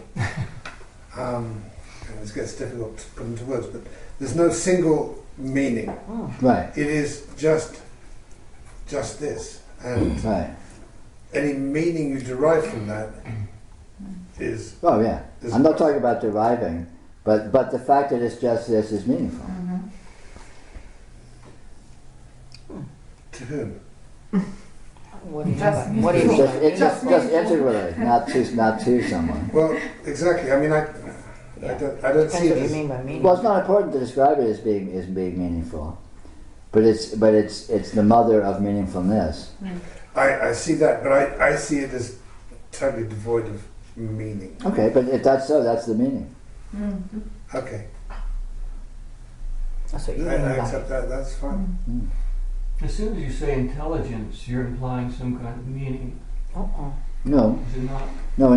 By intelligence, I imply a kind of a functionality or a structuralism. Right. like Going DNA. somewhere, right? Or No, that's more going somewhere or not. No, like DNA. I mean, as it is, whether or not if it's going somewhere, then cool. If it's not, that's cool. But you know, I mean, just implying the inherent intelligence, we then have to see. Well, if it is an inherent intelligence, you have to discover it as it is. So there's no implications in just looking for it. And then once you find it, if you find it as it is, then you can see what it is. And then you can see if it's meaningful to talk about it as going somewhere or not. yeah, that's a long-standing question. So often, it's these things are talked about in terms of intelligence, would be, and so forth. But so just a very simple, everyday experiment would be: if I'm talking with somebody and I know he's intelligent, I'm not quite sure what it is that I'm thinking, but it seems like meaningfulness. No. By intelligence, I mean structure. In other words, you know, I see this. I see the laws of physics. I see, you know, biology. I see, matter. I see, chemistry. I see all of this astounding degree of functional structure. And even if this functional structure is wholly other than we're describing it, it still is whatever it is, and it's not just plain gray, it's not just homogeneous, fog. It's astoundingly detailed, astoundingly structured, astoundingly functional and interactive. And it's this property that I'm referring to as intelligence. I don't mean intelligence at all in a human sense of being able to abstract or something like that. Well, I'm not trying to hold it to that so much, but even structure. How do you recognize structure? What makes it? Well, you might say structure. It's jumping to conclusion. Let's call it apparent structure then. It may not be actual structure. It may be an accident. The laws of physics and the astounding disposition of quarks that seem to constitute the material universe may just be a big random accident. And there's no structure, and there's no structure, and there's no laws of physics, and there's no nothing. But if so, that's still what I'm referring to as the inherent intelligence. Maybe it takes intelligence to recognize the structure. Well, what recognizes the structure and what generates the structure is one and the same because they're the same system. Because the structure exists in what recognizes it. Or you might say what recognizes it is generated by the same system that generates the structure. So they're ultimately in cahoots. Yeah, they're ultimately the same thing.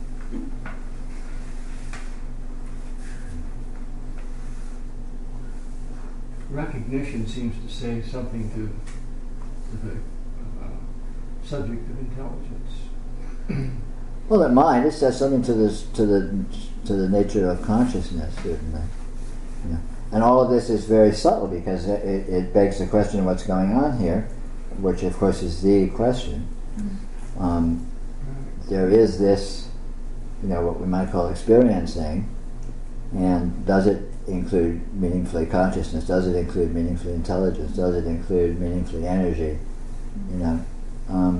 And it at least, you can at least look into those questions. I mean, those are at least interesting koans. For the last 2 or 3 weeks, my theme in noticing has been a kind of noticing that if you're very careful and just look at experience by itself,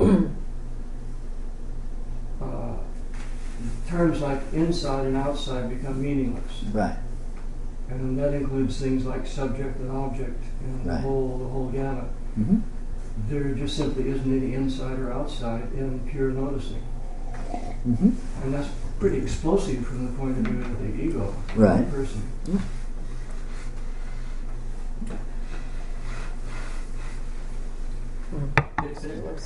But then to add this intelligence, looking for meaning in that on top of that. Yeah. Well, I don't equate intelligence and meaning. Yeah.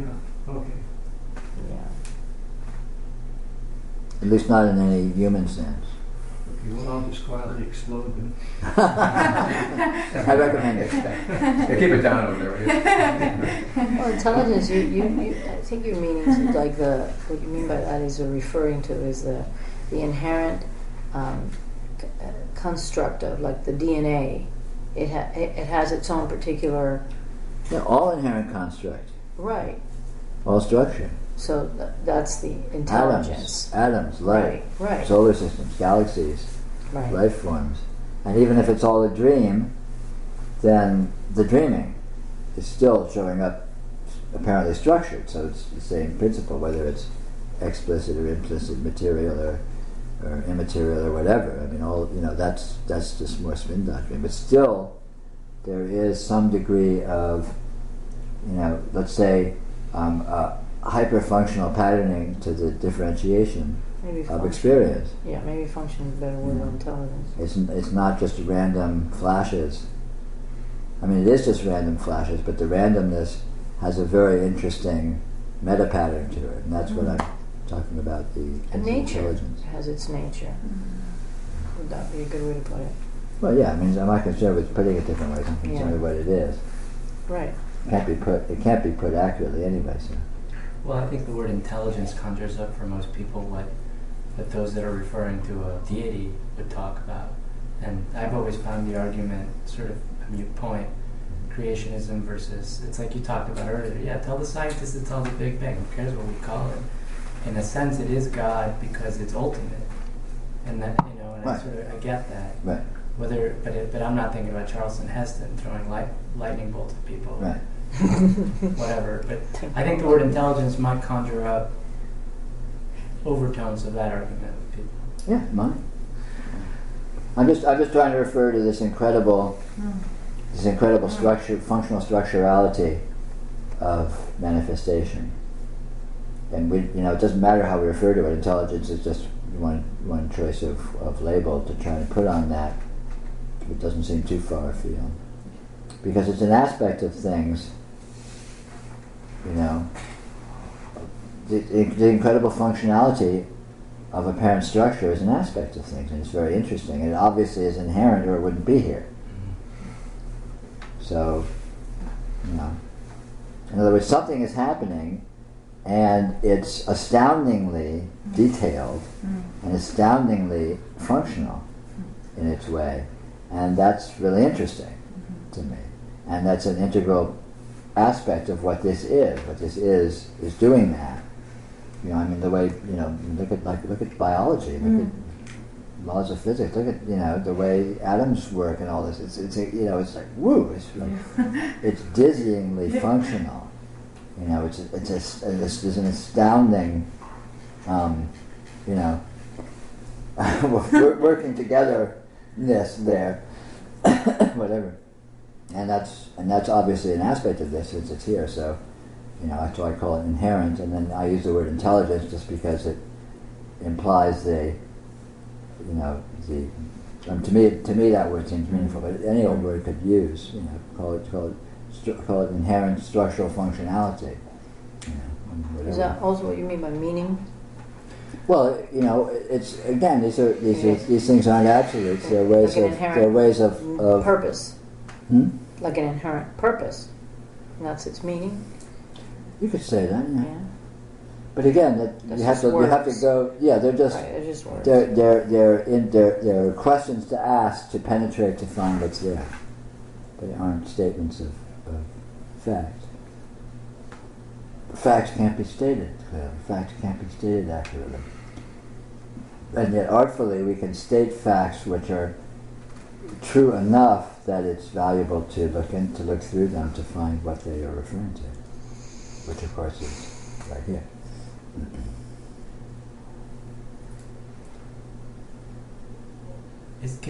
Meaning appears then to be sort of equatable with any other valuation. Or in other words, for there to be meaning, there has to be something that isn't meaningful. And you're suggesting that because it's all a part of the meta system, it cannot be not meaningful. Right. Correct? Yeah, exactly. Because it would be other than it. Yeah. Yeah. I mean, when I say that there is ultimate meaning, all I'm saying is that that's just another way of saying this is doing what it's doing because it is what it is. And I think that's as close as we're going to get to meaning. It would be more meaningful than all there is, Yeah, well, there is that. Tell me think about that. Nicely put. It can be more absolute than the absolute. Oh, that was nicely put. Well, so many of the people who know the truth have spoken in those terms. Like Buddha comes from Bodha, which means intelligence. Sure. I mean, to be the Buddha is to be intelligent, not to be intelligent, but to have grasped that intelligence. And I have never grasped it. And yet you are it. What you are is nothing but a manifestation of that intelligence. Mm-hmm. So maybe grasping it is a misunderstanding. And who are you? Well, I'm speaking loosely. Yeah. Yes, but who are you? Who are you?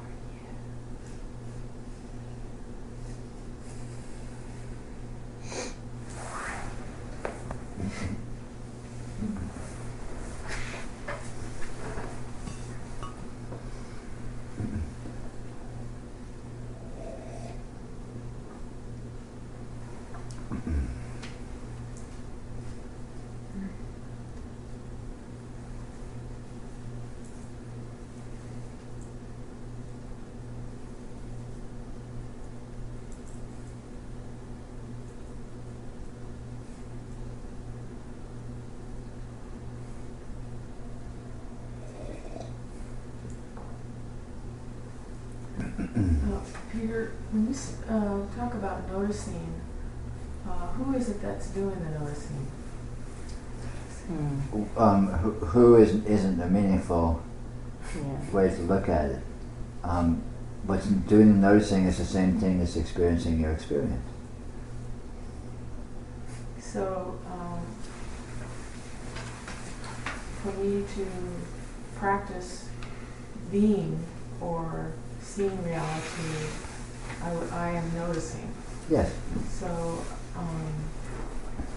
so noticing is something that happens in the awakened state. It's not like, I can't notice right now.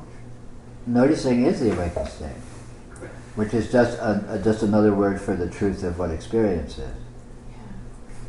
So when you're doing noticing, what you're doing is experiencing experience from the point of view of experience, which is all that's ever actually happening.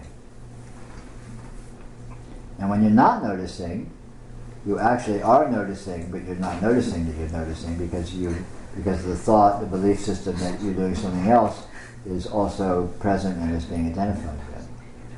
But that's not true.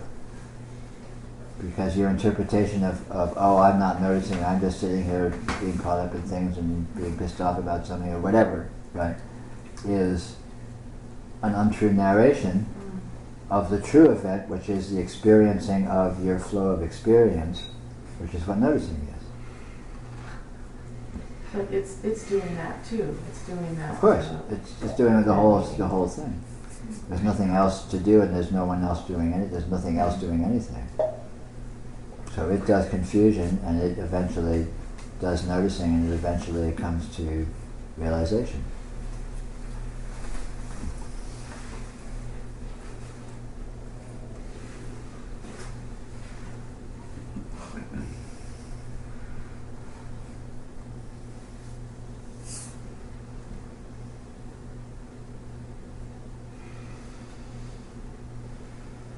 So there's really no unfoldment process. There's No. no awakening. No, it's a myth. There's no. No, it's a myth. It's a model. And yet it's meaningful to talk about because it looks as if there is.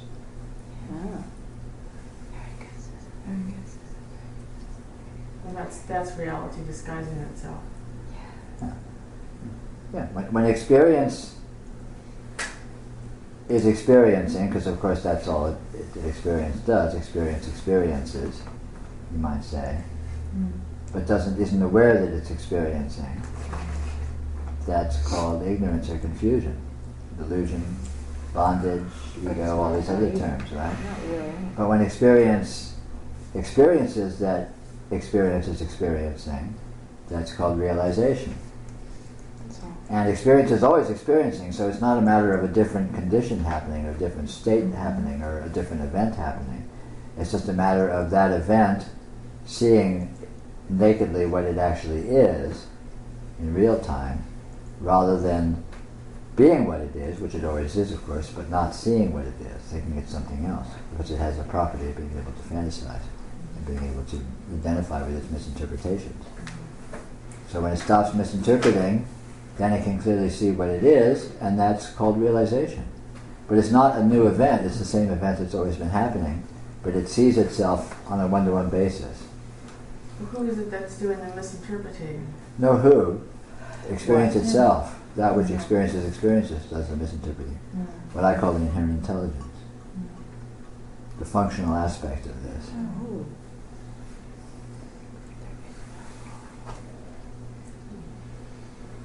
So you could say everybody's one experience away from realization.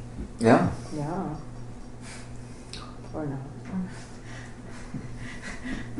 Or you could say no experience away from realization. This is it. No experience. This is it, just notice this is it.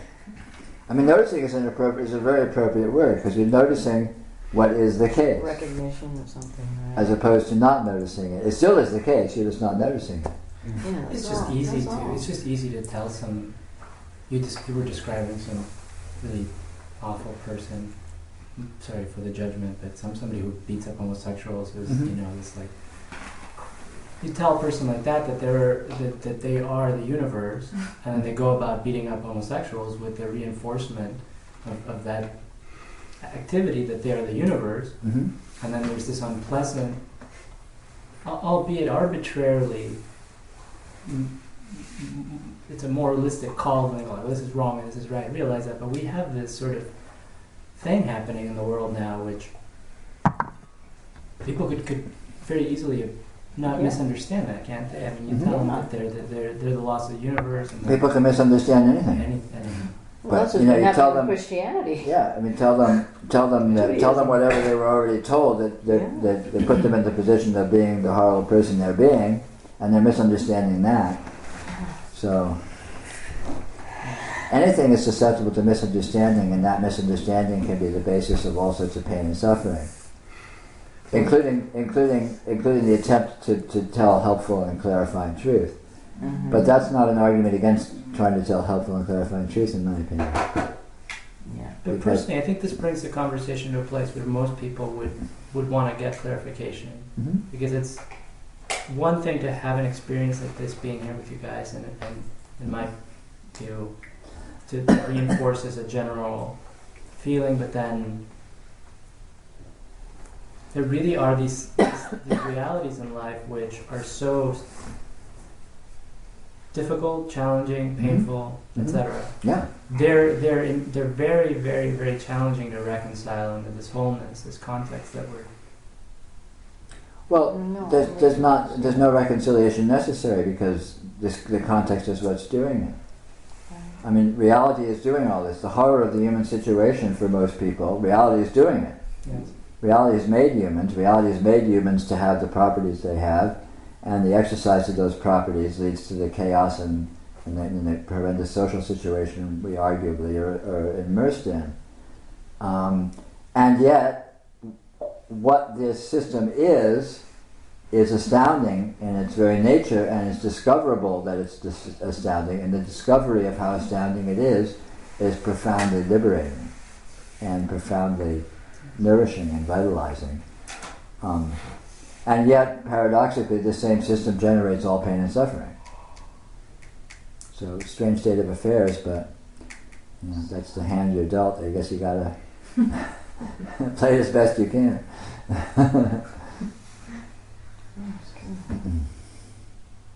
So it's not really a question of reconciling, it's just a question of the fact that, spiritual recognition seems to be a property, there seems to be a function of some autonomous maturing that happens in certain people at certain times. And the unfortunate fact that it seems to be happening in a minority of people, numerically speaking, at present, is, I don't know what to do about it. Yeah. So, I mean, it would be nice, it would be wonderful if people could all have realization and deflate their egoic obsessions that generate so much pain and suffering for themselves and other people. And I would love to see that. And I'd like to think that in my small way I may be contributing in that direction. Or not, who knows. But the system, anyway, and manifestly and demonstrably, is doing it all anyway already, and it's already being done the way it's being done, and it's going to go where it's going to go. Yeah. And that's just a statement of fact, and that may sound like a cold hard fact, but it's just a simple fact. It's not cold, it's not hard, it's just fact. Fact is just fact. Yeah. Reality is reality. It is what it is, and it's why are you questioning why should it be that way? Why are people such fools? Why do we cause ourselves and each other so much pain? Why can't we all just get along? And all that stuff. It's wonderful. Yeah, sure. Why black holes? Yeah, exactly. Why black holes? Yeah. It's just a very strange state of affairs. It's funny. But we can notice how strange it is to our advantage.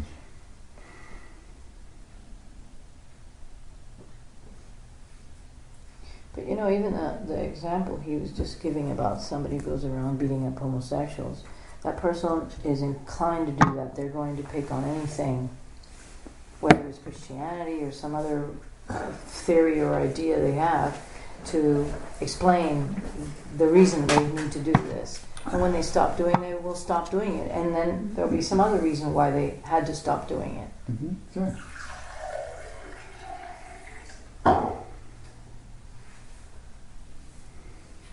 Just the way it is.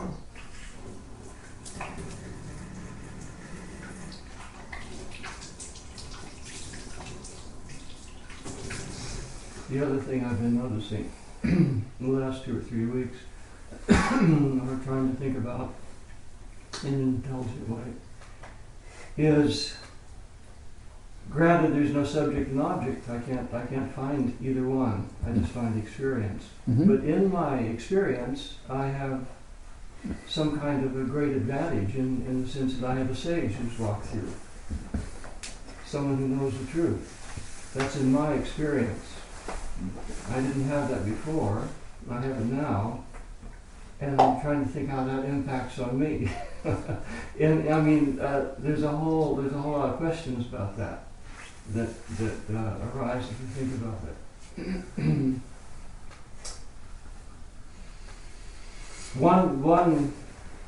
One thought, rational thought I have is we create something like, we're something like a caterpillar, and we create a chrysalis around us of our confusions and our so on and so forth.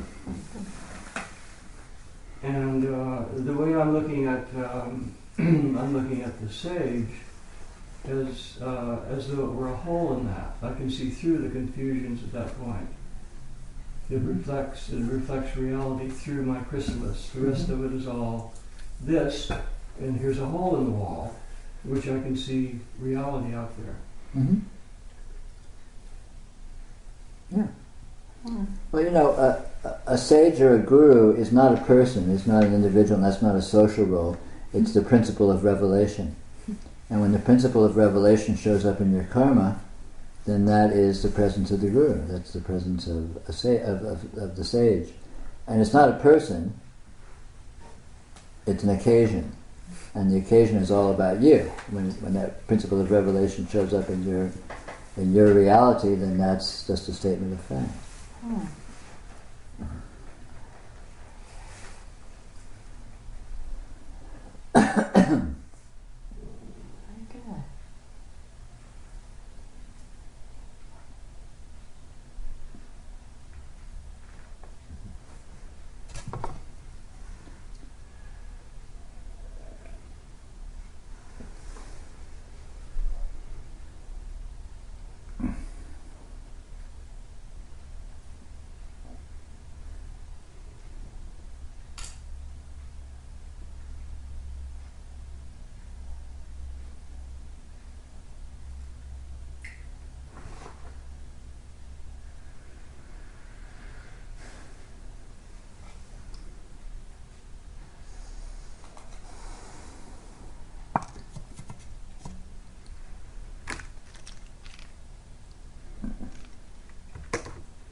So,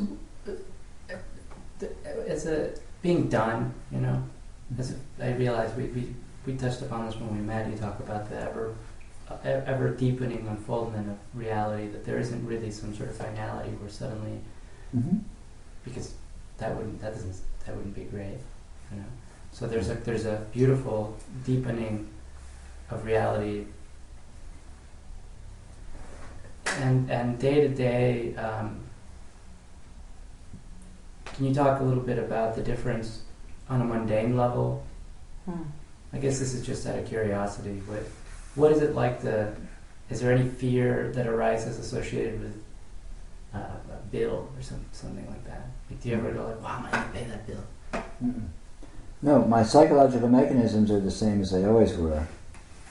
So I have habits of thought that show up, but there's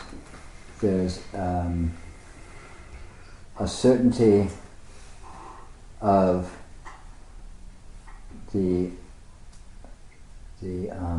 there's only the presence of constant flow, and so, or you could say constant revelation or constant unfoldment. It's always just like flowing into itself forever, and that's the only thing that's ever happening. And it can look like anything, and it can also look like thought, it can look like habits of thought, it can look like reactivity, it can look like all these sorts of things. But there's no identification with any of those things as being real or objectively true. And I mean, that's really the demarcation.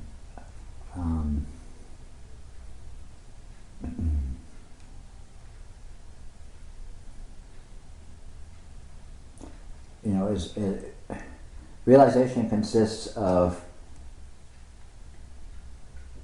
not holding anything to be objectively true except the one fact.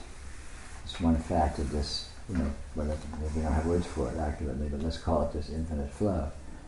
That's the one fact that's actually true, and I know for a fact that's the only truth, and everything is that, and so it's done in the sense that it's a constant that is eternal and will never change, but it's constantly changing and constantly revealing itself because it's never the same ever, and it always reveals new aspects of itself. Not being realized means holding, to some extent, maybe subliminally or maybe even slightly, the idea that something else is true. Even if you have a strong experience of this flow, if you're still holding, but also this, then that's a misunderstanding which constitutes, or which blocks true realization. Because there's only one fact, and realization is the certain and absolutely self-verifying realization that there is only this one fact, and exactly what that fact is obvious. Is that kind of what you were asking about? I just wonder if there's any practical. This is all, I guess, would be questions from an ego perspective, because it still correlates to the idea of this big bad wolf universe that's outside of this separate discrete being, and he has to pay bills, and he has to, for some reason that stuff really freaks me out. On a day-to-day level, that's the stuff, and some key personal relationships with family that can really get me into an identification. Yeah. Well, family's the acid test. That's the last straw. Yes. But you after a while, it becomes more and more clear that all of those circumstances are aspects of the whole system that are doing themselves. They don't exist autonomously. They don't exist in a vacuum. They aren't, even though they are profoundly personal, they're completely impersonal, because they are just energy systems playing themselves, objective energy systems playing themselves out, just like anything, the rain comes down in the hills and it trickles down and it hits a stream and it flows and it turns into a mighty river coursing along, and then it gets to the ocean and evaporates again, and the whole process repeats. It's all impersonal, and exactly like that, all of these events in our life, I mean, you need to pay bills, but you have the intelligence and the wherewithal to pull that off to some extent, or you don't, and then you don't pay bills and the repercussions happen, and that all plays itself out. But eventually the whole thing plays itself out and starts over again, or it's an ongoing cycle, whatever. And it's all impersonal.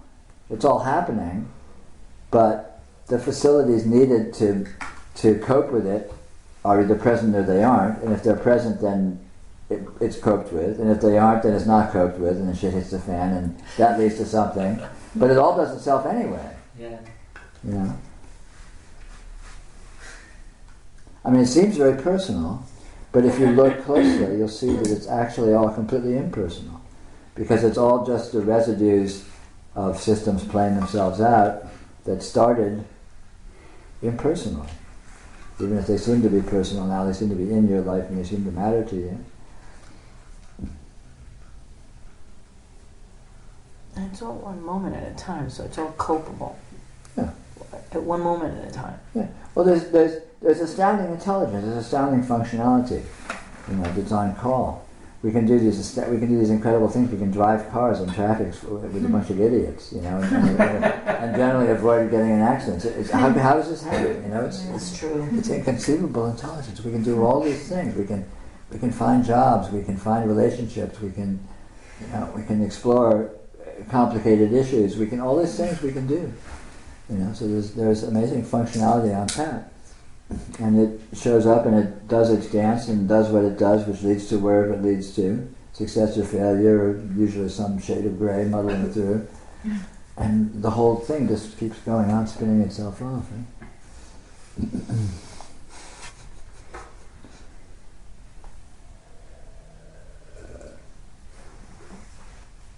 I mean, like talking about with Susan, that the personal turns out to be impersonal when you look at it. You know, if you look at something, if you look at the most impersonal things that are just totally objective doing themselves, and then you see how they're working, and you trace that in closer and closer in phenomena in your experience of things that you consider personal, and you discover they're exactly the same way. They're actually just things doing them, you know, energy systems doing themselves, showing up spontaneously or having their place spontaneously. And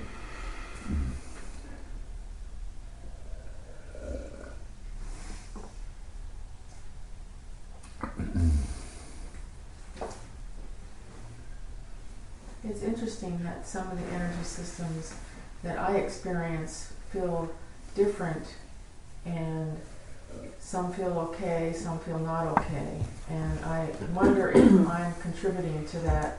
Yes, you're contributing. Experience. All energy unfoldments, let's call them, are different and distinct.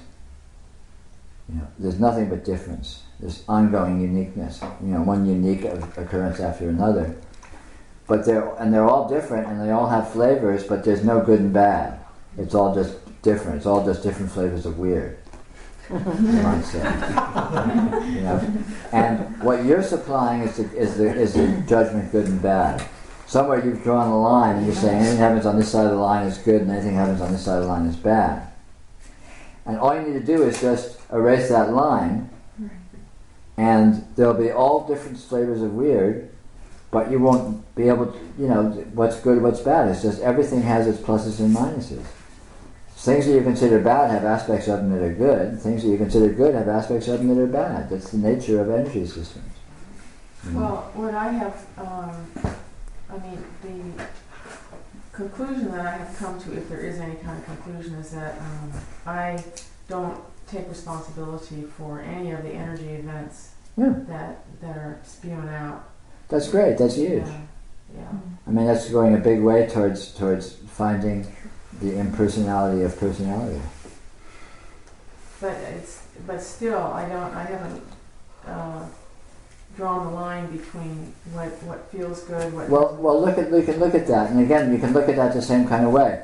Don't bother with things that are extremely, like, really good and things extremely, really bad. Find things that are shades of gray that are near the middle, you know, and look at those and take two events and you think this one's kind of kind of good and this one's kind of bad, and look at them close and see how they're. But the good one has some things in it that are kind of bad, and the bad one has things that are kind of good, and it's really just a judgment call.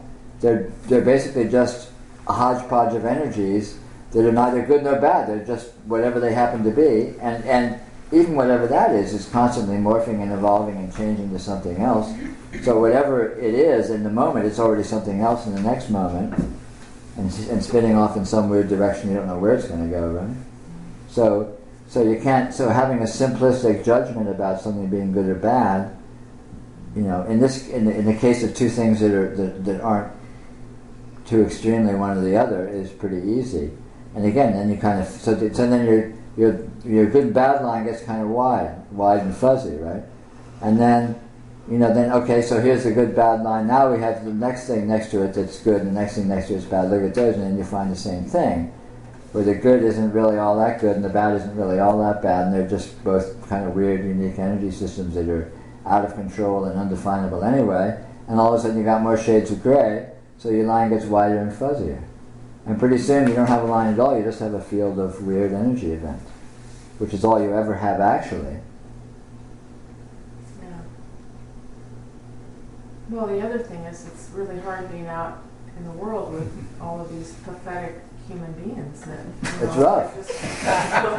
But you're not. Wait a minute, you're not. Present company included. You're not, because that's all interpretation. Isn't it?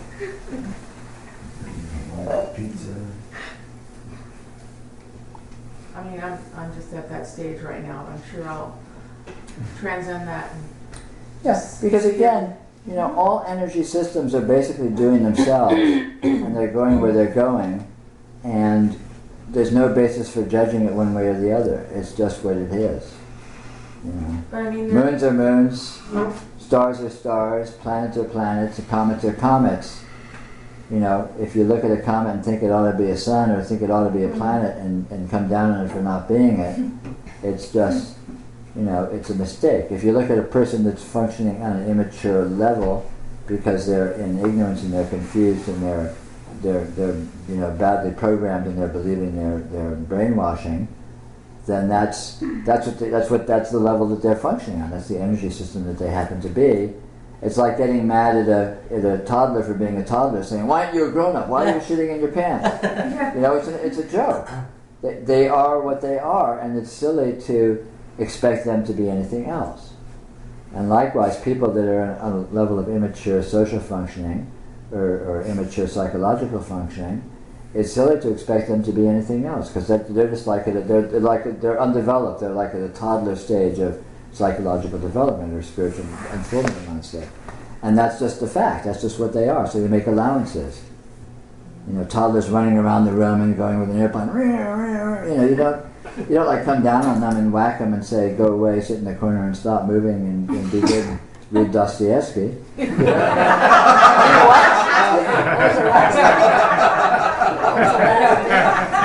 You let them run around because that's what they're going to do. That's what they're going to do. Why fight? You can't fight City Hall. That's what they're going to do. Let them be what they are.